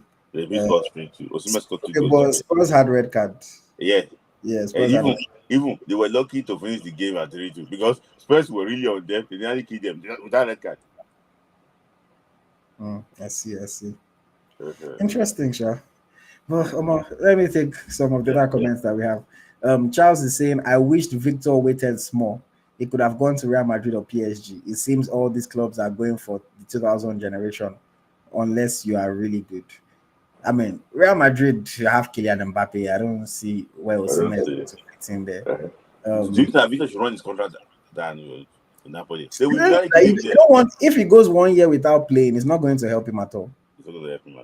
It's not going to help him at all because by the time you don't play football for a whole year, this money that you're asking for now, they will tell you to collect 100K. You'll be going for free now. What is the free or no free is not for him. That one is between club and club. But this money that they don't want to pay him now, if he doesn't play football for a whole year, they'll tell him to collect 100K. If you don't collect 100K, that's the problem. You go to Saudi. So I think he couldn't have stayed. He couldn't have stayed. But Madrid, I don't think it was really an option. PSG, they are on a high right now. They wanted him initially. Yeah, but with the way things are going there, they have Due on the right, they have Para on the left, they have Ousmane Dembele up front. Where's Osimhen going to come and play? If they try to bench any of those three players right now, PSG fans will kill them because Due is the next bright young star. Kvaratskhelia is doing his thing. Dembele is Ballon d'Or nominee. You cannot bench any of those guys, And unfortunately, that's the thing with football, man, because where Dembele is right now is where Osimhen was some years ago. But football moves quick, man. Football moves quick. New players are coming. New people are getting into the spotlight. If you don't make hay while the sun is shining, the sun is going to go and shine somewhere else, and you are going to be left on the back burner. You're going to be forgotten about. And I'm telling you, I hate to say it, but Victor Osimhen now poses a real risk of getting forgotten about. We Nigerian fans will not forget him because he's still our superstar. But globally, the recognition would reduce. You can even look at, even on social media, a lot of people were still disrespecting him this summer, still not rating him as highly as we rate him. And then by the time he stays in Turkey, God help him, he continues to score all these goals that he was scoring. But just imagine a scenario where maybe Osimhen only scores 20 goals this season. People will say, so this is who we wanted to go and spend all that money on, things like that. So I really wish him all the best. I hope things go well. But I'll keep saying this as a fan from my own point of view. it's nothing exciting for me. I'm not going to be excited to watch Victor Osimhen. One season was enough. We were shouting, blah blah blah. But man, it's like it's just going to be a massive, great white shark inside River Niger. So somebody just posted one of his people that went to that place to go celebrate the league. Was supposed to say, "We are coming back to celebrate Champions League and many more trophies with you." Do you think that it's just it's self-adulation, or it's not being realistic? See, the thing is that all those guys, all those guys, unfortunately, see, you've collected money from Osimhen directly or indirectly. Whether he paid you the money or he flew you down and he sponsored you, you've collected money from him. And now they feel like they owe him. Those people would never say the reality of what other people are. I wouldn't say they're lying to him. I wouldn't say that. But their perspective is warped. They have that bias that would always be there. It's like if your family member does something, you would always look at it differently from how the public looks at it, because you have love for that person, you have a different connection with that person. So those people are indebted to Osimhen forever. So even if Osimhen today should say he's joining Lobby Stars, they will explain to us how it is the best move for him. And how he's going to be a legend in the MPFL and he'll win CAF Champions League and he'll do this, he'll do that. Like those guys, that's why I say it's unfortunate, but I cannot take any of those people's words seriously. They are indebted to him. By the time a player is one thing for a player to give you access. Okay, you want to come for my trophy, this thing. Okay, fine. I will speak to my club. They will do your credentials for you so that you have access. But it's another thing for the player to spend money to fly you down, to put you on boats, to feed you, everything. Is essentially buying your loyalty. And as a journalist, once you sell your loyalty to somebody like that, you can never turn on him. And they know that what they are getting from, to be fair, like all they are getting from Osimhen, very, very few Nigerian players will do that for you. No matter how you big them up, no matter how you talk about them, no matter how you hype them. So Osimhen is a good guy in that sense. Because most Nigerian players, if you hype them from today till next year, you know go see. So for them, that's something that they're happy that they are getting from Victor Osimhen. So they don't want to get on his wrong side. Those that have gotten on his wrong side, they've lost the access, they've lost the freedom. You would have imagined that the person who will be getting all these things now will be the likes of the Omakatubas, but they are obviously no longer on Osimhen's side. But they're no longer on Osimhen's side. So they know what they can lose if they say something that Osimhen doesn't like. So they are going to, of course, hype it up and make it seem like the best thing. Because I personally don't understand how somebody can objectively say that this Galatasaray move is a great move, is this, is that. Like, objective. I understand Osimhen. I love Osimhen. I like him as a player, but I have to be realistic. It's not an exciting move. So again, if your loyalty has already been purchased one way or the other, in cash or in kind, it's hard for you to say something otherwise. That if he bites the hand where they feed you. Yeah, that's it. Maybe there's still going to be a time that we're going to talk about this show, but this week very well, because it's eating time very well, because there's a lot of discussions that are open, around these guys. Shout out to Remy Ali for the support. Appreciate you with the super chats. Thank you very much. You guys been very consistent. I said you come on, let's just know who Remy Ali is. He's always supporting from behind the scenes. Shout out to Remy Ali. Let me see if there's any other comments that I have to highlight. Viral moments. Yes, okay, I see viral moments. But wait, I think I have one from a member of the channel. Let me see what he's saying.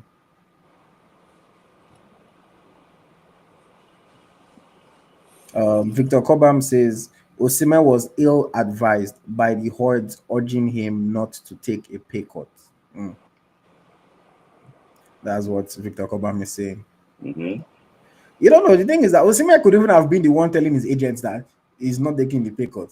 You never know. His agents could have been telling him, just accept it. His agents could also have been telling him not to accept it. We don't know. We're not in those private conversations, but it could have been either way. It's just, again, things, we keep on talking about it, but things are different. Like with the Gyökeres one, for example, I'm not saying that Osimhen must do what Gyökeres is doing, but Gyökeres is cutting 2 million from his salary to aid the transfer. His agent is waiving his fees to aid the transfer. That's a very big sacrifice to make a deal happen. Mm-hmm. I can't even lie. I tell players not to help clubs out because clubs will not help you out. That's the reality. Once the club is tired of you, they will throw you away. So I always encourage players not to help clubs out. But sometimes it does it. Sometimes they do it. And Osimhen might be looking at it from a perspective of I helped Napoli out in the past. Look at how it has come to bite me now. So I don't want to help anybody out again. Give me what I want or leave me alone. Who knows? That's how he could have looked at it. Mm-hmm. Um, Viral Moments is saying another thing that I found with him is that he embraces fans' loyalty too much. Club fan base loyalty is very shaky and jittery. Hmm. That's something that is very true. Fans love you today. Start messing up. Look at Napoli channel. Hmm. That was so disgusting.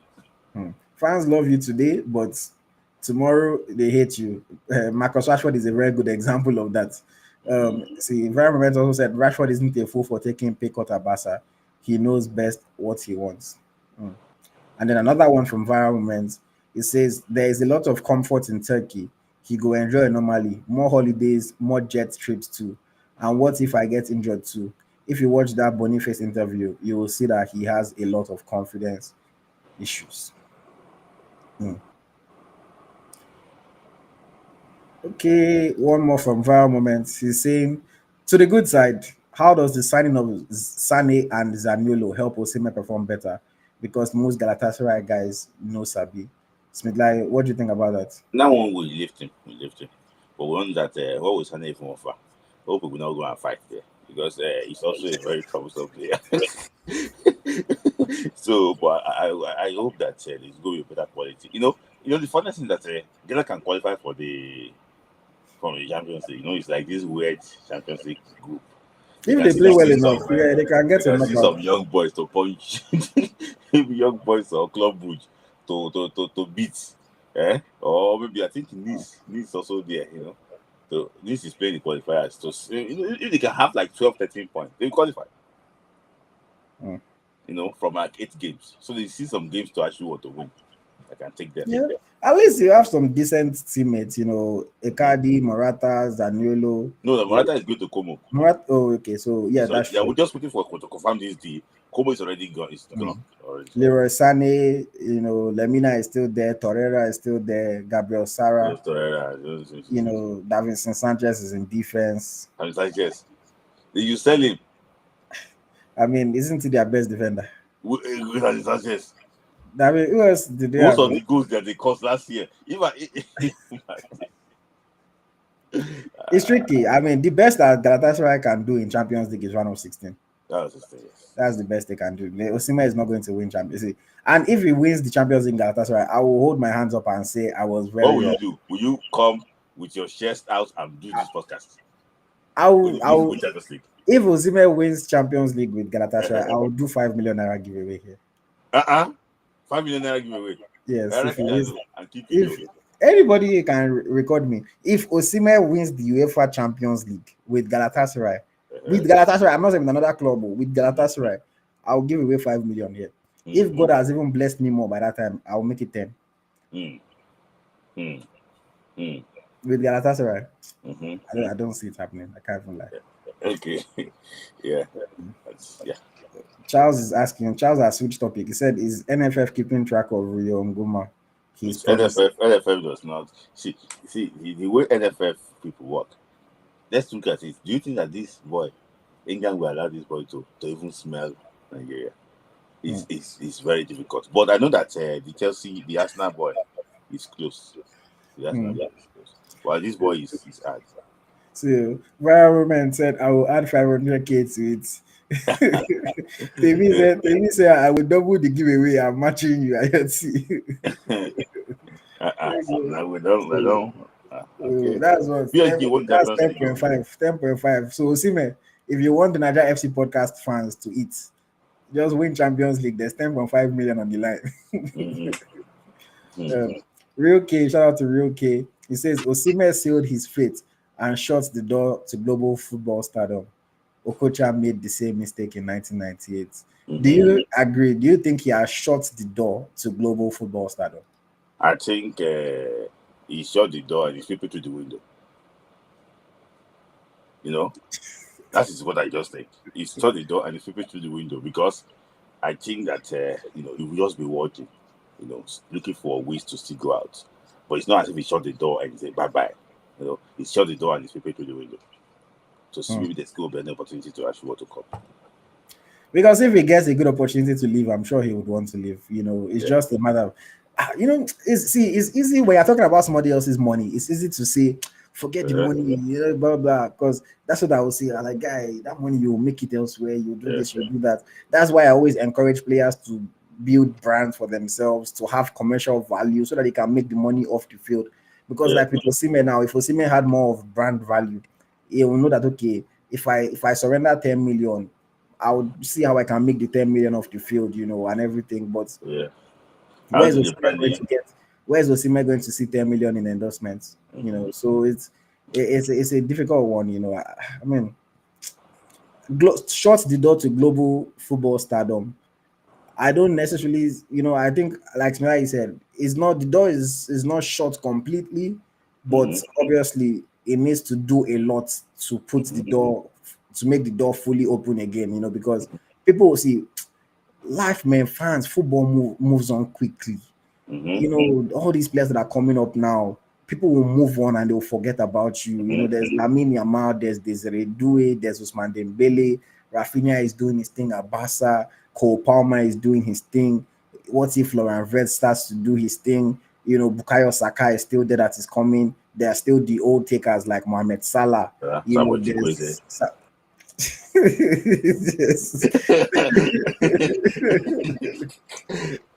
Haaland will be hoping, Haaland will be trying to have a better year this year than he did in this last season that he had some injuries.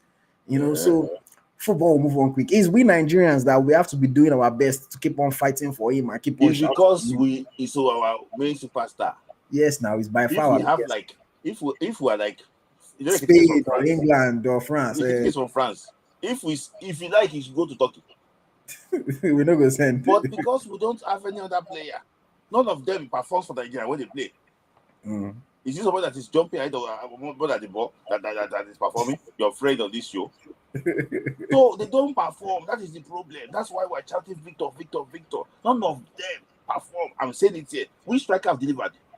The only person close now to delivering now is Siri Desas. None of them.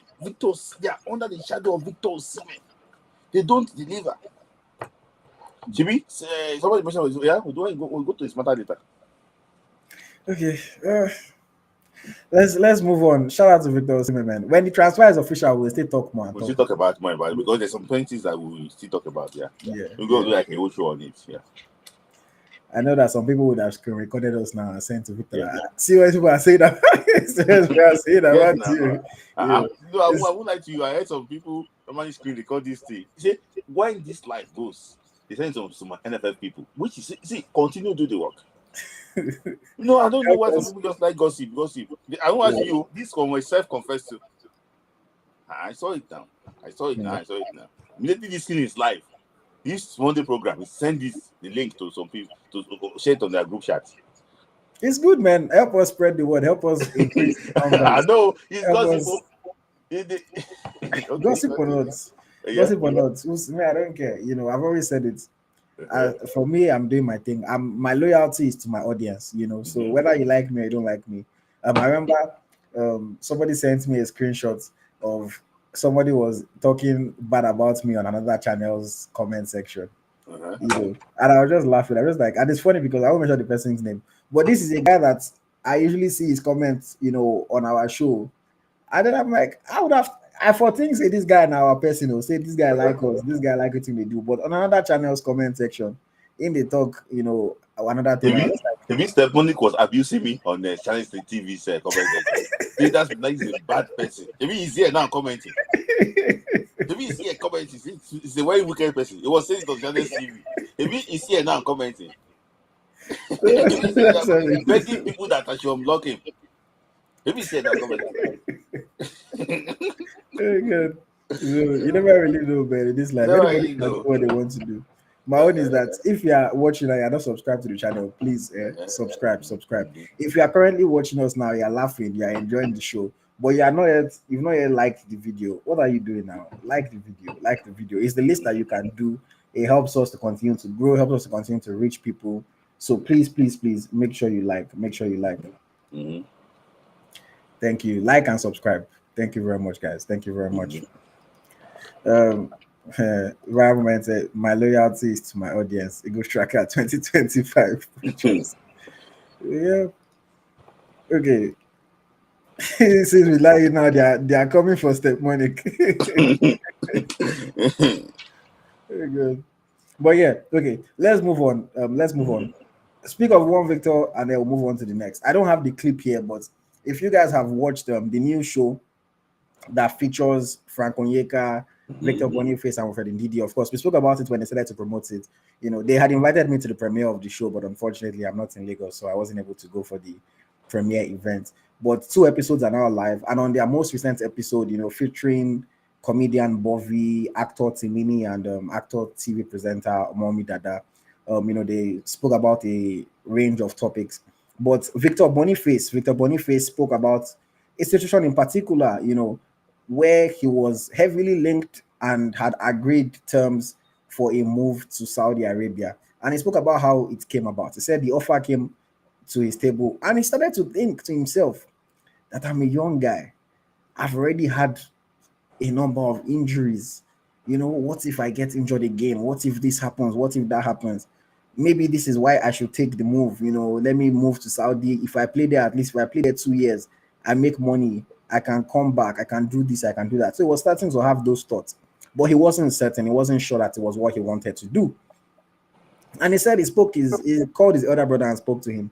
And he asked his elder brother that, oh, I have this offer, this, that. From Italy? You know, yes, he said I also had an offer from Italy. From Italy. And you mentioned Juventus. Yes, Juventus, yes. I knew that. And he said his brother told him that, that no, that why would you go, blah, blah, blah. And then his brother called him back some minutes after and said, I just saw the amount of money that they want to pay you. That are you silly? Why wouldn't you go to Saudi? Why wouldn't you take this deal right now? And then eventually, you know, he agreed terms with the club. But unfortunately for him, as it so happened, we remember this, they decided to go with John Duran instead. And, you know, Victor Boniface, he said he had already packed his bags. He had gone to Frankfurt, waiting for the deal to happen, was in the hotel, just waiting for them to call him, and he will board his flight and go to Saudi. You know, we spoke about it, how he was ready to go. And yeah, the transfer fell through. So I guess the question that has been, you know, brought up from that is, how much does family influence decisions like this that players make? You know, because Boniface spoke about how he wasn't sure that he wanted to move.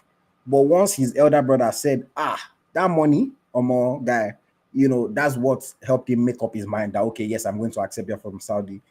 You know, we also look at Victor Osimhen. This money that he doesn't want to budge on, could it be influenced from family, that maybe his family is saying, why would you take less money? Why would you reduce your salary? You know, things like that. So it's been like, how much influence do you think family has on these players when it comes to these financial decisions? Good, Vic. Let me tell you something then. There are some things that you personally want to do, but you want a second opinion. You know, so it's family that tell you that, remember how we started, remember this, remember that. So, and when you start hearing, remember this, remember that, you will know that they are trying to arrive somewhere about you. Remember the upbringing. You know, they have this big influence on it all, because at the end of the day, you return back to your family if things don't actually work out. So they will tell you exactly what they think. So, in my opinion, I just think that family plays a very crucial role in making critical assurance decisions like this, because you know, you have to consider your own family and your extended family. What are you talking about in this situation? So, for me, I think you know, family plays a very vital role, but the boss sits on the table. Do you want to pursue? Do you want to go that route? Do you want to go that route? For me, I think Victor Boniface was 70% sure he wanted Saudi Arabia. He just needed somebody to give him that approval there to leave. That is it. I think it was bet. Okay, I don't want to go into this one, but look at what happened to because that is someone situation with with Fenerbahce, with Bakista, you will realize, these family things, around players' career. So, in my opinion, I think, what's it called? Family actually plays a very big role. Maybe this a informed decision, that one, I would also comment for them that. Hmm. No, I think what you're saying is very accurate. When you want to do certain things, there are times when somebody will ask you, "Oh, what do you think about this thing?" And you say, "You just know that, okay, are you asking me because you care what I honestly think, or you are just looking for a way to Approval. justify the I decision want to that watch.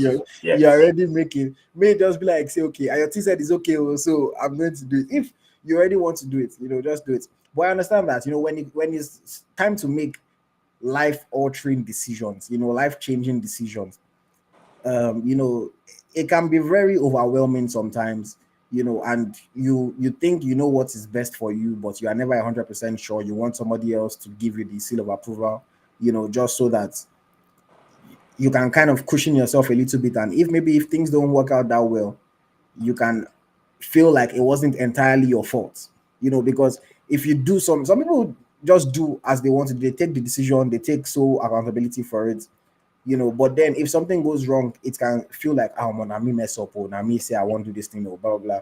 But then if maybe one, two, three other people say, oh yeah, I think this is good, blah blah blah. If things don't work out well, you can say, well, we all thought it was going to be good, it didn't work out, so it's everybody that bears, quote unquote, the blame for it. I found it interesting how Boniface spoke about that. I don't know why he thinks we did not know, because he was saying like, oh, he will say what all of us did not know, that has already traveled. And we knew that he has packed his bag. We knew that he was ready to go. I don't know why he thought we did not know that. But it's very interesting. The family definitely plays a role in anything that we're going to do, even in our lives. We that are earning modest income. If we get a new job offer, maybe this new job offer now is for more money, but it means that your commute becomes longer, or you would have less time to spend with the kids at home. It's something that you can still ask your wife or ask your mother or whatever. Okay, I got this new job, but they're going to pay me this amount of money, but it's in a different city, so I have to be traveling. Or, oh, it's a different this thing. You want to get their opinion on it, and you don't want to just wake up and just say, okay, you know what, my wife, oh, I have this new job, I have to move to a different city, I'll be coming home every weekend to say hi to you. You don't want to just make those decisions without speaking to family. And of course, the people that you care about the most, the people that you love, you know, they would influence your decision. I think I've spoken about it on the show before, where a Nigerian player, active player till today, in fact, even scored a goal not last week or so. He had an offer from China, and he had an offer from somewhere in Eastern Europe. Mm-hmm. And he reached out to me and he said, AyoT, I have this offer and I have this second offer. What do you think is good for me? I say, bro, I don't be your agent too. He said, yeah, like, I respect your opinion as, a commentator on Nigerian football. I just want to know, like, if I go to China, what do you think? Well, how would you feel? And I told him, and I said, bro, like, honestly, I'm not going to lie. Like, if you go to China, I don't, yes, so financially you'll be settled, but from a footballing point of view, I'm not really going to be excited about it. I told him, if you are also still thinking that you can become bigger in life in football, China is not going to help you towards that goal. China is more so if you're just looking for financial security at this point in your life, you know. Mm-hmm. And he was like, okay, that yeah, thank you. He appreciates me saying that this is that. And then the boy decided that he was going to stay in Europe, and then he Mm-hmm. joined the club, and then now he has moved to a different club, still in Europe. Mm-hmm. But staying in Europe, he ended up playing in the Conference League last season. Mm-hmm. So for him, at least, he's able to play Conference League football. He's making less money than he would have made in China, but Mm-hmm. he's able to play Conference League football. Did decent to the Conference League. I've already kind of given you guys a hint, but still hoping that his career continues to move on from there. So sometimes the opinions of people that you care about, that you respect, definitely play a role in this thing. There's another player that had an offer in Saudi and reached out to me and asked me as well that, I have this offer in Saudi. The person said, forget say if my person, forget say if my person. The way you talk about Nigerian players normally, that's what the person told me, that the way you talk about Nigerian players normally, if I go Saudi, waiting you go talk, you know. And I gave the person my honest opinion, and the person didn't go to Saudi. And me, I sometimes I'm like, let me not be the one to spoil your bag. Oh. Like if you want to, yeah, if you have big money to make and you want to make your money, go and make your money. Not because AyoT is going to say this or Spider is going to say this, you won't make your money. But sometimes people value your opinions and what you say. Again, it's probably not only me that they asked, but maybe if they asked 2 or 3 of people that are close to them and saying the 3 people gave them the same opinion, then they'll just say, "Oh, I'm not doing this." But if the 3 people said, "Omo, go to Saudi, enjoy yourself, make money," then they'll probably have gone. So these things definitely happen, But I thought that was an interesting story that Boniface shared, and it's part of what players go through because especially when you have that kind of big money, it's voices from everywhere: your friends, your family, social media, other players, will be talking to you. Everything. It's even Igalo has spoken about how Alan Inyom came and said, "How won't you take this move? Let me come and let me be slapping your head every day." Even your fellow teammates go to look you say, "Oh my guy, be money we come this sports play for." Things like that. So it's going to be very, very Yeah. overwhelming sometimes, the different voices that are in your head. Um, but yeah, Mhm. very interesting, very interesting. I have some other comments here that I want to take quickly. Viral Moment says, which begs my question: do footballers have mentors? Do they have special advisors like ex-players with experimental knowledge? I don't know if they have mentors per se. I don't know if they have special advisors, but just like all of us, there are probably some people that we respect their opinion. Now, if we want to make a decision or if we want to take an opportunity, we'll ask them for their opinion on it, to ask them for their thoughts. The person doesn't necessarily have to be a mentor or a special advisor, but just someone that you care about, that you respect what they have to say. So you talk about the ex players. For me, I don't think we really have much ex players can give these current players advice. I don't think we have enough of them, honestly. I don't think we have enough of them. I think most of them also are even jealous of these current players. So for me, I don't think we have enough experience that can give them advice. Mentor, it could be Drogba. It could, in fact, it could be a foreign player. Anybody that can be mentor to you that can actually what advise you is better. Not necessarily a Nigerian player. Mm. Comment here from Mustafa Alao. It says, great show as usual. Mumini Alao is launching his autobiography in Lagos on Legend August. himself. Minister of Sports, NFF President, etc. will be there. Yeah, wish him luck. Very, very seasoned journalist. He's the one that really the football in us. He brought the football in us out. I don't think we know what I'm talking about. I have spent nearly all my money, all the money for you to go and buy food in school. I will save it to go and buy complete sports, complete football. All my Christmas money, I'll go and buy complete football. When he started all these things. So Muni Allow, legend of journalism. Wish him luck. Wish him all the best. Wish him all the best. Okay, let us move on. 2 more topics to touch on very quickly. We're already running long. One, respect to a legend of Nigerian football, a legend of African football, a legend of women's football. AB Onoski Onome, number 5, has officially retired from international football. She penned a heartfelt note on social media, passing down her number 5 jersey to current Super Falcons player, Ashley Plumpton. Ibianome, of course, was the first player of African descent, first African player to play in 6 different World Cups. She broke records. She played for Nigeria at different age groups. She won multiple WAFCONs for Nigeria. Legend by all means, legend by all means. Even though, you know, towards the end, fans started to turn on her. We still have to pay respect for what she did, how she served, the influence that she had, the impact that she made.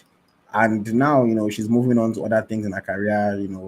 She's trying to get into the business side of football, the administrative side of football. And I'm wishing her all the best in the next steps that she will take. For that kind of number, how she holds it dear to her heart, I think Ashley Plumter um, is a worthy successor. To wear the jersey number 5. We know how good Ashley Plumter is, one of the best defenders in Africa. So, yeah, at least she has officially announced the retirement now. You know, I felt like maybe she could have waited for the tournament to end, but I mean, it doesn't really matter. But Smith Layi, what do you think about Ibionome officially retiring from the Super Falcons of Nigeria? I didn't even know that he's this football player. Well, kudos that at least. But I have issues with the retirement letter. I have issues with that. I'm passing that. It's not as if thank you for yourself. Thank you for. I'm proud to serve my country for so many years. I'm living. It's not as if you're passing the number 5 jersey. Do you still want to wear a different jersey? So that is what I do actually want to know. But it's good. It's good. Forget towards the end of her career, she did so well for Nigeria. I remember as a very young player in the early 2000s. Playing for Nigeria at the World Cup. Yellow. They call her yellow there. Very rugged defender, raw. So I'm really actually happy for her. Eventful Super Falcons actually what career. She won multiple AFCON, played at the World Cup multiple times, played at the Olympic Games too, For me, very well deserved, a true servant of the game. And I'm also happy that she's going to something different now. So we wish her the very best of luck in what she's going to do in the future. And I hope that she continues to be a good ambassador for Nigeria anywhere she finds herself. I hope so as well. I hope so as well. I wish her all the best. I love seeing players venture into other parts of the other parts of the game, or just keeping themselves active after their playing days, because as a football player it's very easy for you to get lost when you're done playing the game. All is wake up, train, go to the locker room, play games. When you're no longer having that routine, it can be hard, it can be difficult. And I mean, she's going into the executive side of the game. She's trying to see how she can become an executive in football. I'm really happy to see. It's the same way I feel when I watched the WAFCON this year and I'm hearing Desire Paranoz's voice on commentary, because Mhm. while it's not, when you watch, when you listen, you can tell that Desire Paranozi is not a professional at it. Mhm. She's still missing a lot of words. She's murmuring. She's stammering at times. She's making errors here and there. But you can tell that it is something that she would like to do, which largely has been shown with the work that she has been doing at 54 Football X for an amount of time now. And Mhm. that's why I encourage players, if you want to see something as a potentially post-playing career, then you have to put in some groundwork, because Desire Panosy, for example, if she never did what she has been doing with 54 Football X, CAF would not have called her to run commentary Yeah. at the tournament. But it's because they've seen, okay, she's been doing commentary, she's been doing all these things. Okay, so let's give her an opportunity. And maybe in 6 years, she might become a veteran at it, and she might be very, very good, and she'll be Mhm. doing color commentary. So it takes a little bit of practice and time, and you get there. I've had players that will tell me, oh, when I'm done playing, I remember a former Super Eagles player, told me that he would like to go into the media and be a pundit. And like, this is a guy that like I spoke to many times, and I'm like, this guy knows football. He knows how to talk football. And he was like, oh man, he would love if he can, be a pundit on like a super sport. And I said, okay, so how are you going to start? How are you going to start? And it was like, that start has for how now this one. And I said, bro, like, super sports not just going to come and hire you. Mhm. Like, you're not a superstar to that level that they feel like they are benefiting from you just being on their screens. And you're not, you have no TV experience. And I was like, then they do training for that kind of thing. I beg you, kind of thing. And like, if you don't have the right mentality, if you don't, I don't know how much 54 Football X were paying up around us, yeah, or if they were even paying her at all. Whatever it could have been, it could not have been some crazy amount of money. But she did a lot of the legwork, she did a lot of the groundwork, and it has got her to the stage of running commentary, co-comments at the WAFCON. And who knows, from there, you can see her at the Women's World Cup, you can see her at other tournaments, and it's something that she can make a career out of. So I am happy to see Ebionome branching into other sides of football. Who knows, maybe she can be the one that is coming to liberate women's football in Nigeria or women's football in Africa. Who knows? Who knows? But yes, I wish her all the very best. I hope that she enjoys her post playing career, whatever it is that she chooses to do. Mhm. And that brings us to our final topic for today. Somebody said I heard Oshola is retiring. Oshola is not retiring. No, and I hope she's out there. I see. I don't know what Oshola did to Nigerian fans, man. Like, It's crazy how Nigerian fans turn on players. Like I honestly, like I find it crazy It's sometimes. just the media storm You sometimes. know, I mean, I don't know, Sha, but and it's unfortunate. It's unfortunate. Funny enough, Oshoala blocked the Ghost Tracker on Instagram. You Ah, know, I was surprised too. I was surprised too. why? Um, because I was defending her, yeah. But Uh-huh. while I was defending her, I said I agree she's past her best. Okay. I don't know if she watched the full video or maybe somebody sent her just that part of where I said They can, I or think they she's use, past they her use best. AI. I'm You joking. know, I don't know, but I found out that I was blocked. I was like, damn, like it is what it is, you know. But as for somebody that they've called me, people have called me Oshawala defender so many times. People have accused me of taking money. I was like, damn, like it's kind of sad that you know whatever she heard or didn't hear, she will just hit the block button. You know, because I've fought for her for so long, and I'll continue to fight for her. All those things. I don't take it personally. You know, I understand that players sometimes are in their feelings, but I don't know why people are trying to kick her out. You know, whatever everything she does, they over. Somebody was saying ahead that in was it the last game when she came off the bench that she had clear chances now she should have scored. I said clear chances. The first one was from a very tight angle. Yes, she skewed the shot and it was a bad shot, but it was from a very tight angle. The second one, she was trying to wait for support to join her after Ajibade played the ball to her. She didn't get the support. The defender tackled. You know, she's done. You say she's done. She's done. She's done. And that's the thing because it's unfortunate, but that's the way football fans move on quick. Because Okoronkwo is scoring now. Okoronkwo is the best player. Oh, she's this, she's that. The same Ihezuo that they were insulting at the Olympics is the Ihezuo that they are currently praising now. That's why. If she misses two chances in this semi-final now, it will turn to something else. Football fans are very, very interesting That's people. why they call football fan policies. They know somebody today, another person tomorrow. That is it. Yeah. Nobody is hero forever. Sure, Scott against Africa. Hagbabola, Hagbabola. That is it. Especially the Nigerian fans. It's unfortunate. Mm-hmm. But I mean, it is what it is, man. We wish her all the best. But let's talk about the Super Falcons very quickly to wrap up today's show. Wow, that quarterfinal match was nothing like I was expecting. I thought I predicted 3-1. The Falcons gave me 5-0. Mm-hmm. I was happy because they made me a little bit of money. You know, I made some money off of that game. And that brings me to I almost forgot. This show today is sponsored by One Expert. Mm-hmm. So if you would like to gamble responsibly, make some money, sign up on One Expert using the promo code Eagles Tracker to get 100% on your bonus on your first deposit. The link would also be in the description under this video. So if you are a gambling man, I'm not encouraging anybody to start gambling, but if you are a gambling person, sign up with One Expert, use the promo code Eagles Tracker, use our link, and get 100% first bonus, first deposit bonus, and of course, it also helps us to make a little bit of money. Mm-hmm. So yes, shout out to One Expert for working with us.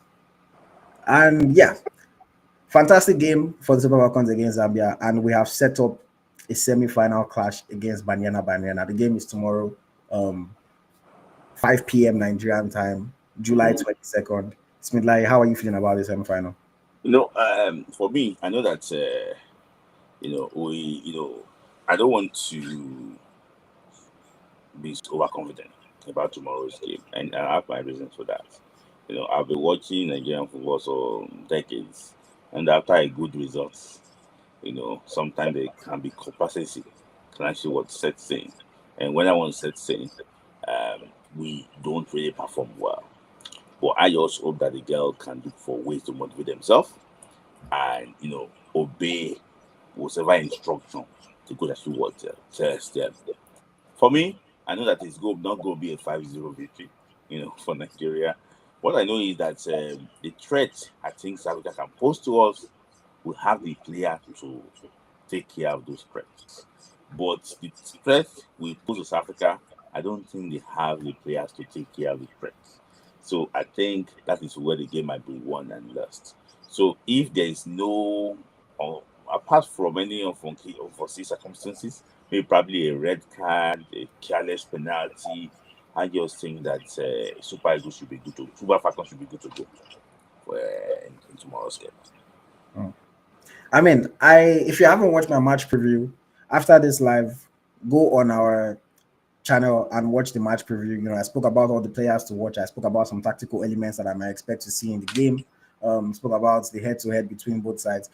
I expect the Super Falcons to win the game tomorrow, but I also am not expecting them to go and thrash South Africa the way they thrashed Zambia. But South Africa honestly have not impressed me, especially in their game against Senegal. I know I've had some of our South African people in the comments under my match preview video talking about how don't worry that they're going to be much better than they were versus Senegal. Some people said that don't worry that was the plan so that Nigerians will get confident and then they will beat us. We know that it's going to be a battle. South Africa always wants to beat Nigeria. Nigeria always wants to beat South Africa. South Africa wants to defend their crown. But I think that the Super Falcons have shown in these tournaments that they can play, they can defend, and they can score goals. While the goal scoring has come largely in 2 matches, 3 against Tunisia, 5 against Zambia, they still have the attacking threat. But I also respect and understand that South Africa have a threat as well. They move the ball well, they retain possession well, and they have talented players. I just think that the Super Falcons should be very, very composed. They should be organized. They shouldn't allow any spaces that South Africa will be able to exploit. They shouldn't get too carried away in their trying to score goals. And I think that they can get the victory. If they defend and they play well, I don't think South Africa can score us that easily, to be honest. And I think that we have the opportunity to score South Africa. As we've shown in the past that we can score from set pieces, they should try to take advantage of their set pieces against South Africa, as well as it might be a route to getting one fairly easily goal. And yeah, I just feel like this WAFCON is ours to lose. When I've seen all the teams, the only team that I think plays better football than us undoubtedly is Morocco. But Morocco, even though they play better football, they don't have the players to match. Morocco just don't have the talent to match Nigeria, but they have organization, they have tactical, awareness, they have all those things. They try to move the ball around and get, they play like a serious team. But with us, our play is not so fantastic, but we have enough players that can make moments, that can find breakthroughs, and that can make things happen. So I'm feeling confident ahead of the game, and I think I have good reason to feel confident. I don't expect us to thrash them, but if they decide to thrash them, hey, I'll take it. I'll take it. I just hope that the big players show up to the party.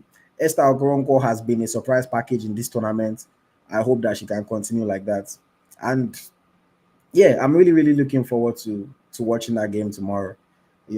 I haven't been doing my live watch alongs, but maybe I'll do one for tomorrow. I've had some things that are happening that I haven't been able to do the live watch alongs during the matches, unfortunately. But we'll see if it's possible for me to do tomorrow. If not, then I'll do my regular post-match content, and then yeah. And I want to even say thank you to everyone that has been tuning in throughout this WAFCON. The content, people have been really engaging with us. People, have really been supporting. The views have been quite good. I've gained a good number of subscribers. A lot of Zambians have been watching, South Africans have been watching. Everybody's interested when it comes to a tournament like this. But if you are new to the channel, please make sure you stick with us. Not that once the WAFCON ends, you run away and you don't keep on engaging with us. We produce quality content. This show, we do it every Monday. I have many, many interviews. An interesting thing is that during this WAFCON, my old interviews that I did with Super Falcons players, people have been picking them back up. People have been watching my interview with Esther Okoronkwo. People have been watching my interview with Echegini, watching my interview with Chiamaka Nadozie. Of course, after this tournament, I'm going to interview Christy Uchebe. I'm going to interview a lot other players. Whether we win or we lose, the interview with Uchebe is for sure going to happen. Other players, I have an interview lined up with Resala Babajide. I still have my interview with Leon Balogun coming up. I still have an interview with Yakubu Ayegbeni coming up. So there's a lot of quality content that will keep coming. So if you are new here, don't run away after WAFCON. Stick with us. The content is non-stop. Interviews with Super Eagles players as well. Nigerian players from all levels of football, all different kinds of backgrounds, and there's a lot of content that you can still go back and consume. My most recent interview was the interview with Randy Wardrum as well. Great content. There are lots to learn about the way Nigerian football is being run right now. So yes, check that out. But for tomorrow, I'm predicting a 2-0 victory for the Super Falcons. Smith Layi, what's your prediction? Nigeria, South Africa. I don't like predicting games like this, but I don't. Is it 2-1? I don't think No, Nigeria 2 will. I said 2-0. Oh, I don't want to go to the same. Well, I wanted to say 2-0. I don't want to go to the same this thing with you.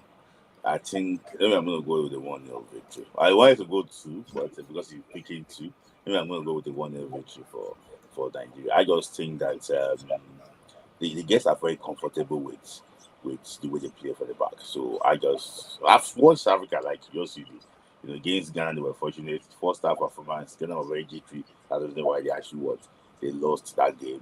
And against Tanzania they were horrible. Against Tanzania and against Mali just opened they just opened everything for South Africa. So I think that but when you are playing a big game, form goes out. So you have to Yeah. be very ready. So that's why I said, okay, maybe It's going to be about who wants it more on the day, who plays yeah, better on the day. This is the serious stage of the tournament. Every game, it doesn't matter how good you've been playing or how bad you've yeah, been playing, you have to show up on so that day. And if you yeah, show up, you win. If you don't show up, you don't yeah. win. I Yeah, watched I see Pagua to score a first goal tomorrow. I mean, it's funny because I'm seeing a penalty for Nigeria in that game, and Ajibade can score from the penalty spot. But I hope she turns up. I really do hope she turns up.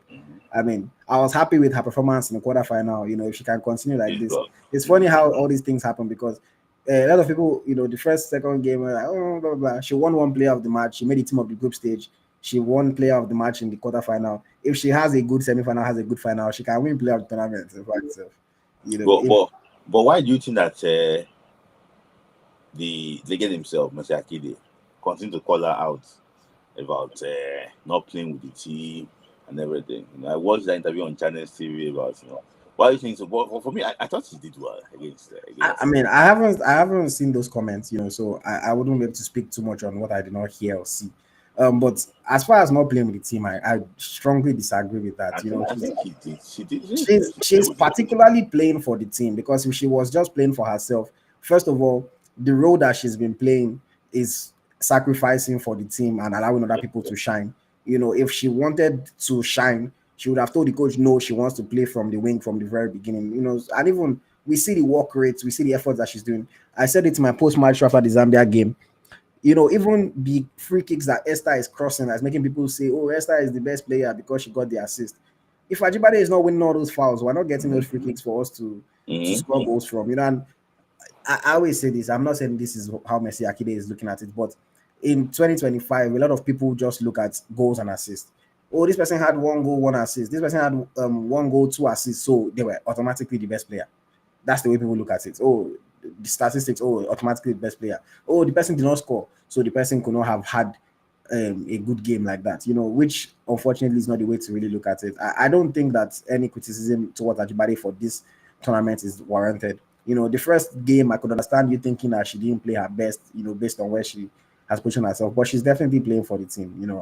I don't know. But yes, shout out to Emmanuel. Thank you for your support. Much, much, much appreciated. We also have a comment here from Charles. It says, Smith Layi, why is Gusso taking credit for something he did not contribute to? What does he mean by legacy projects? Monkey they work, baboon they chop.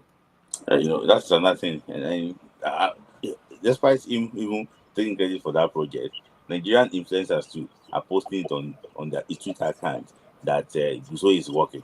This is a FIFA project. Hmm. It's not NFF project. So I don't know how Guzo says this is a legacy project. It's not what how many pounds or dollars is Guzo contributing to the project? It's fully funded by what? By the FIFA and also monitored by Fernandez. Fernandez, the guy that played for the Swiss guy. So monitored by him.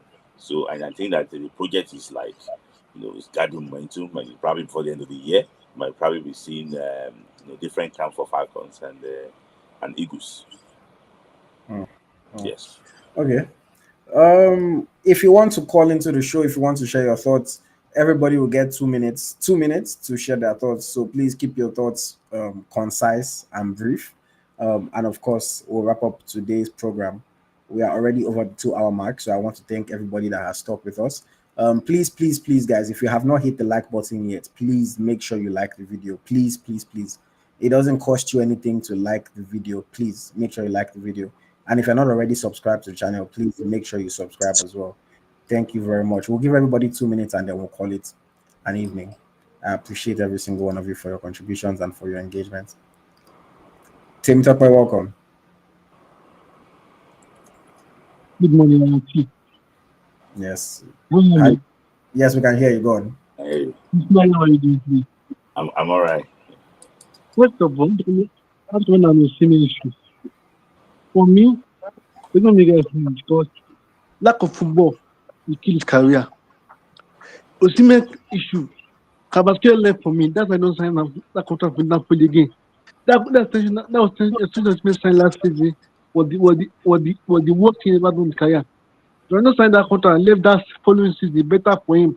Now, coming to Chelsea, Chelsea are not find good money at all. That's the fan. I'm just the fan.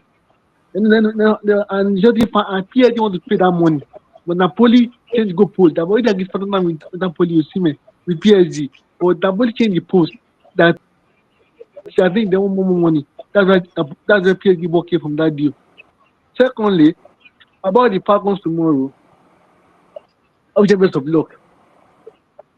But for me, that's when the manager made his money for me. Can win that game tomorrow, I'll be happy. I'll praise him. Against Zambia, Zambia was very poor. So that's about it. Finally, when Ademola Lookman and his transfer issue, I will always go to Inter Milan to play for Inter Milan. That's the better move for Nigeria. But Nigeria can Nigeria can go to World Cup next year and Nigeria win a con. Osimhen go back get a better club in Europe. That's the important. Good night. All right. Good Thank bless. you very much, Tim Tupper. Appreciate you sharing your thoughts with us. Okay. Mr. Didotu, welcome. Yeah, thank you for having me. Smith, how you doing? Yeah, let me start from the transfer. I've heard a lot and I've read a lot of comments with people condemning that Smith's transfer. But they should understand one thing that the young man wanted a way out of Napoli. That why he's like, okay, if Galatasaray will be the only club that will take me out of that hole, let me just go. He's not a mad person that he will dump a Man U, a Chelsea, a Madrid, all those big clubs for Galatasaray. He wanted it out. He wanted out of Napoli, and that's why he joined them. All I'll just say to him is he should be careful on the social life of the Nigerian community in Istanbul. You should be very careful. I know he's young. He's a Lagos boy, and we know we are as Lagosians. We like to party, but he's very careful. He should focus on what he has gone for. Hmm. On But Mr. Ademola, Didotu, sorry, but the Nigerian people that are reporting on this, they said he rejected offers from big clubs now. Baba, he get over because he decided not to get a pay cut. Me, like I said, the other shows that Osimhen should lower his wage, he should get a pay cut. But his uncle, told him not to do that, not to have a pay cut. You know, so I will not blame the young man. At least he wants to play, he wants to keep playing football. Then on Ademola Lookman, I think it's a big move for him. I will call him the biggest move of any Nigerian player this season. Going to a club that played two Champions League finals in 3 years. Inter Milan played 2023 and they played 2025. That's a good move for Ademola Lookman. I think it's a very good move for him. So on that, and let me now go to the last one. See, I don't know if Falcons, if for our female legends, are now try to become our Spikes legend. Because I don't see any reason why Achilles be saying that. And I even like that even called the Brabel land into one. I knew when he started playing for Nigeria, I was at first man 1991. Was it when we played our first World Cup in China? Was he spectacular? But you understand that some of us was that played. We knew when she started. You know, she played when Africa. I can say boldly that she played the game when African female football was nothing. Do you think she would have been able to? She would have competed with the young girls of nowadays? So instead of her to encourage these girls, she was at least she was saying so nonsense about them. I've always loved Messi Akide, but for her to be saying that about these girls, I think that's what they need. What the young girls need that is encouragement. She played when female football was still playing in Africa. I think our only Raphael game was Ghana. So she stopped that. We should be able to play well against South Africa today. Mm. No, she just respect herself. All right.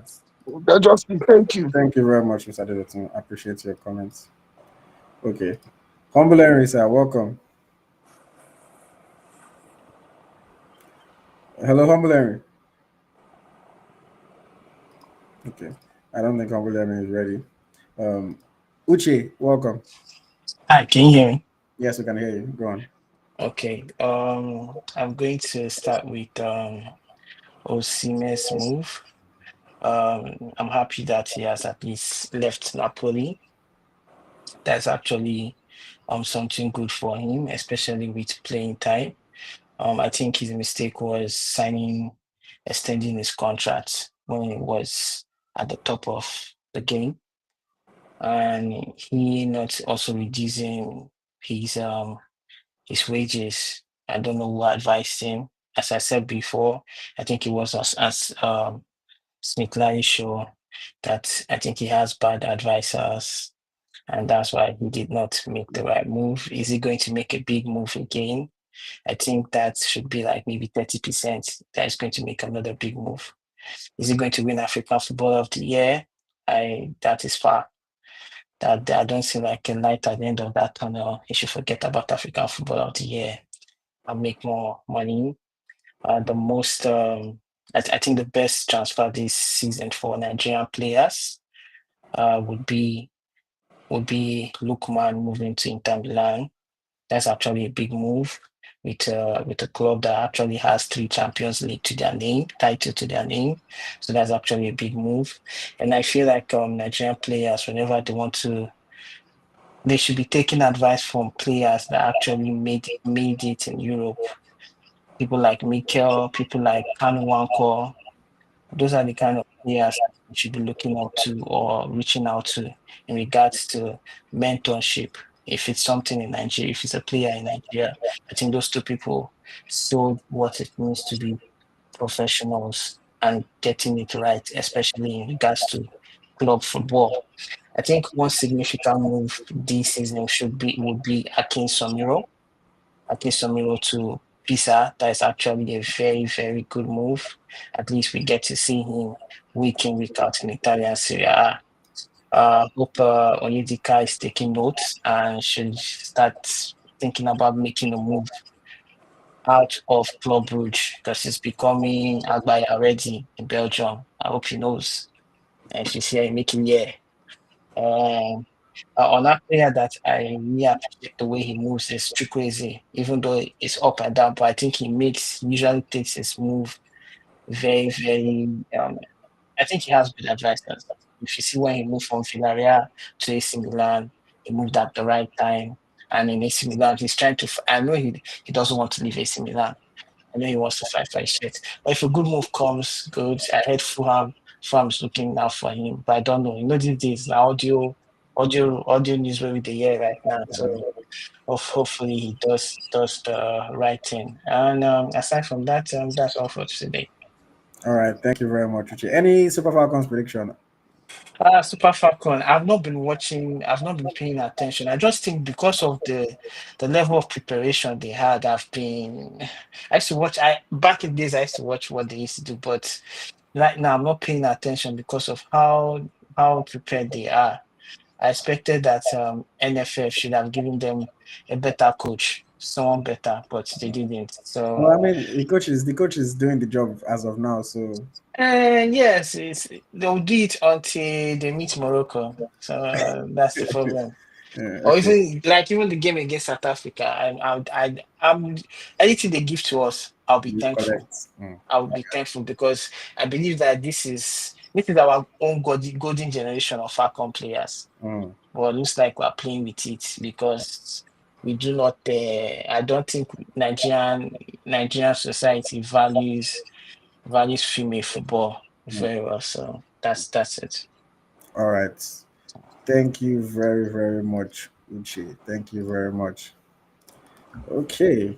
Some people are still trying to call in. Okay, so I've posted the link again.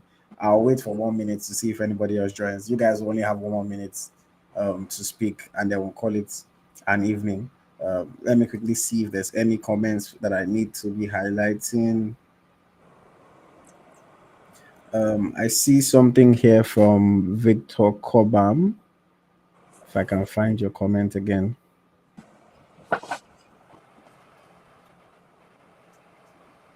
Victor Cobham was saying Morocco lack the all-round quality, mentality, and experience to withstand Nigeria. I rate the South Africans far above Morocco. So that's how Victor Cobham feels about that. He rates South Africa ahead of Morocco. I mean, I think that this tournament is Nigeria's to lose. We better take it, grab it, and win. Hello, Blessed, welcome.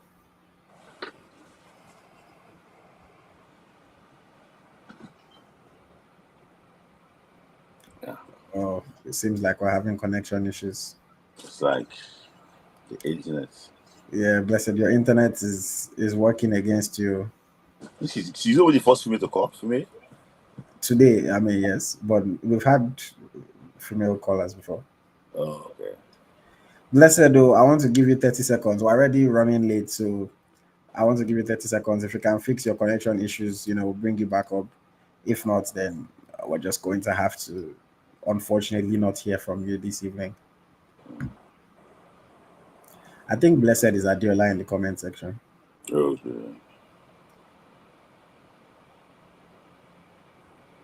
No, they just have these different links in the comment section. I don't just know them. Okay, we have another caller. Prof Data, welcome. You have a minute, please, sir. Our name said, you know what? It's like it's like this is a sign that we should end today's show because we're over time and people that are trying to call in, their connections or something is working against them. So I want to say a big thank you to everyone that has tuned in, everyone that has engaged with us. I appreciate you, everyone that supported us throughout the live stream. I want to say a big thank you to you. Shout out to Viral Moment, shout out to Uche, shout out to Charles, Remy Ali, Real K, Mustafa Lao, Emmanuel. Thank you very much for your support. To everyone that's watching, if you haven't hit the like button, Joe, I was pleasing Igbo and Hausa, but please hit the like button because it helps us to grow the channel, helps us to reach more people. Please hit the like button. If you haven't subscribed to the channel yet, please make sure you hit the subscribe button. And yeah, next week we'll be back again. Obviously, by next week the WAFCON will be over, so we'll be able to talk about the tournament as a whole. By God's grace, we'll be celebrating the WAFCON title. I think Chan will be starting. Chan will be about to start it. I don't know if I'm going to be doing shows and reviews and everything on the channel. So I don't know. I'm not going to commit to it yet. No disrespect to Chan, but I don't know. But let's see how it goes. And then so like a final word from you this evening. Yeah. I wish the guys the very best of luck tomorrow. The regional edge is possible, and I hope that the dream can still be on, by this time tomorrow. So because the social media will not contain also. If South Africa because I've sent some Zambians home finally. They don't comment on my posts. I've sent them home. They don't DM me. But now I need to send Mickey Jr. Are you listening? He's a big South African influencer this thing. So I'm sending you home tomorrow too. All right. So best of luck to the guys tomorrow, and what a nice show. Thank you for having me. And there's this what's his name? I forget his name. That's always commenting on this Naija FC podcast and on my channel as well. Segodi, I forget his last name. Segodi, yeah. Yes, he's always commenting. Don't worry, we'll see you after the match, Segodi. So yeah. So that's it, guys. Make sure you tune in tomorrow, July 22nd. That's today if you're in Europe or if you're in Africa. July 22nd at 5 p.m. Nigerian time. And Should be a fantastic match. We're cheering the Super Falcons on. And I'll see you guys next week for another episode of Naija FC Podcast. Of course, on Friday, Smith Layi is going to be doing Friday Night Football Club. So make sure you tune in. And if you haven't watched the match preview after this live stream, make sure you go on Eagles Tracker, our page,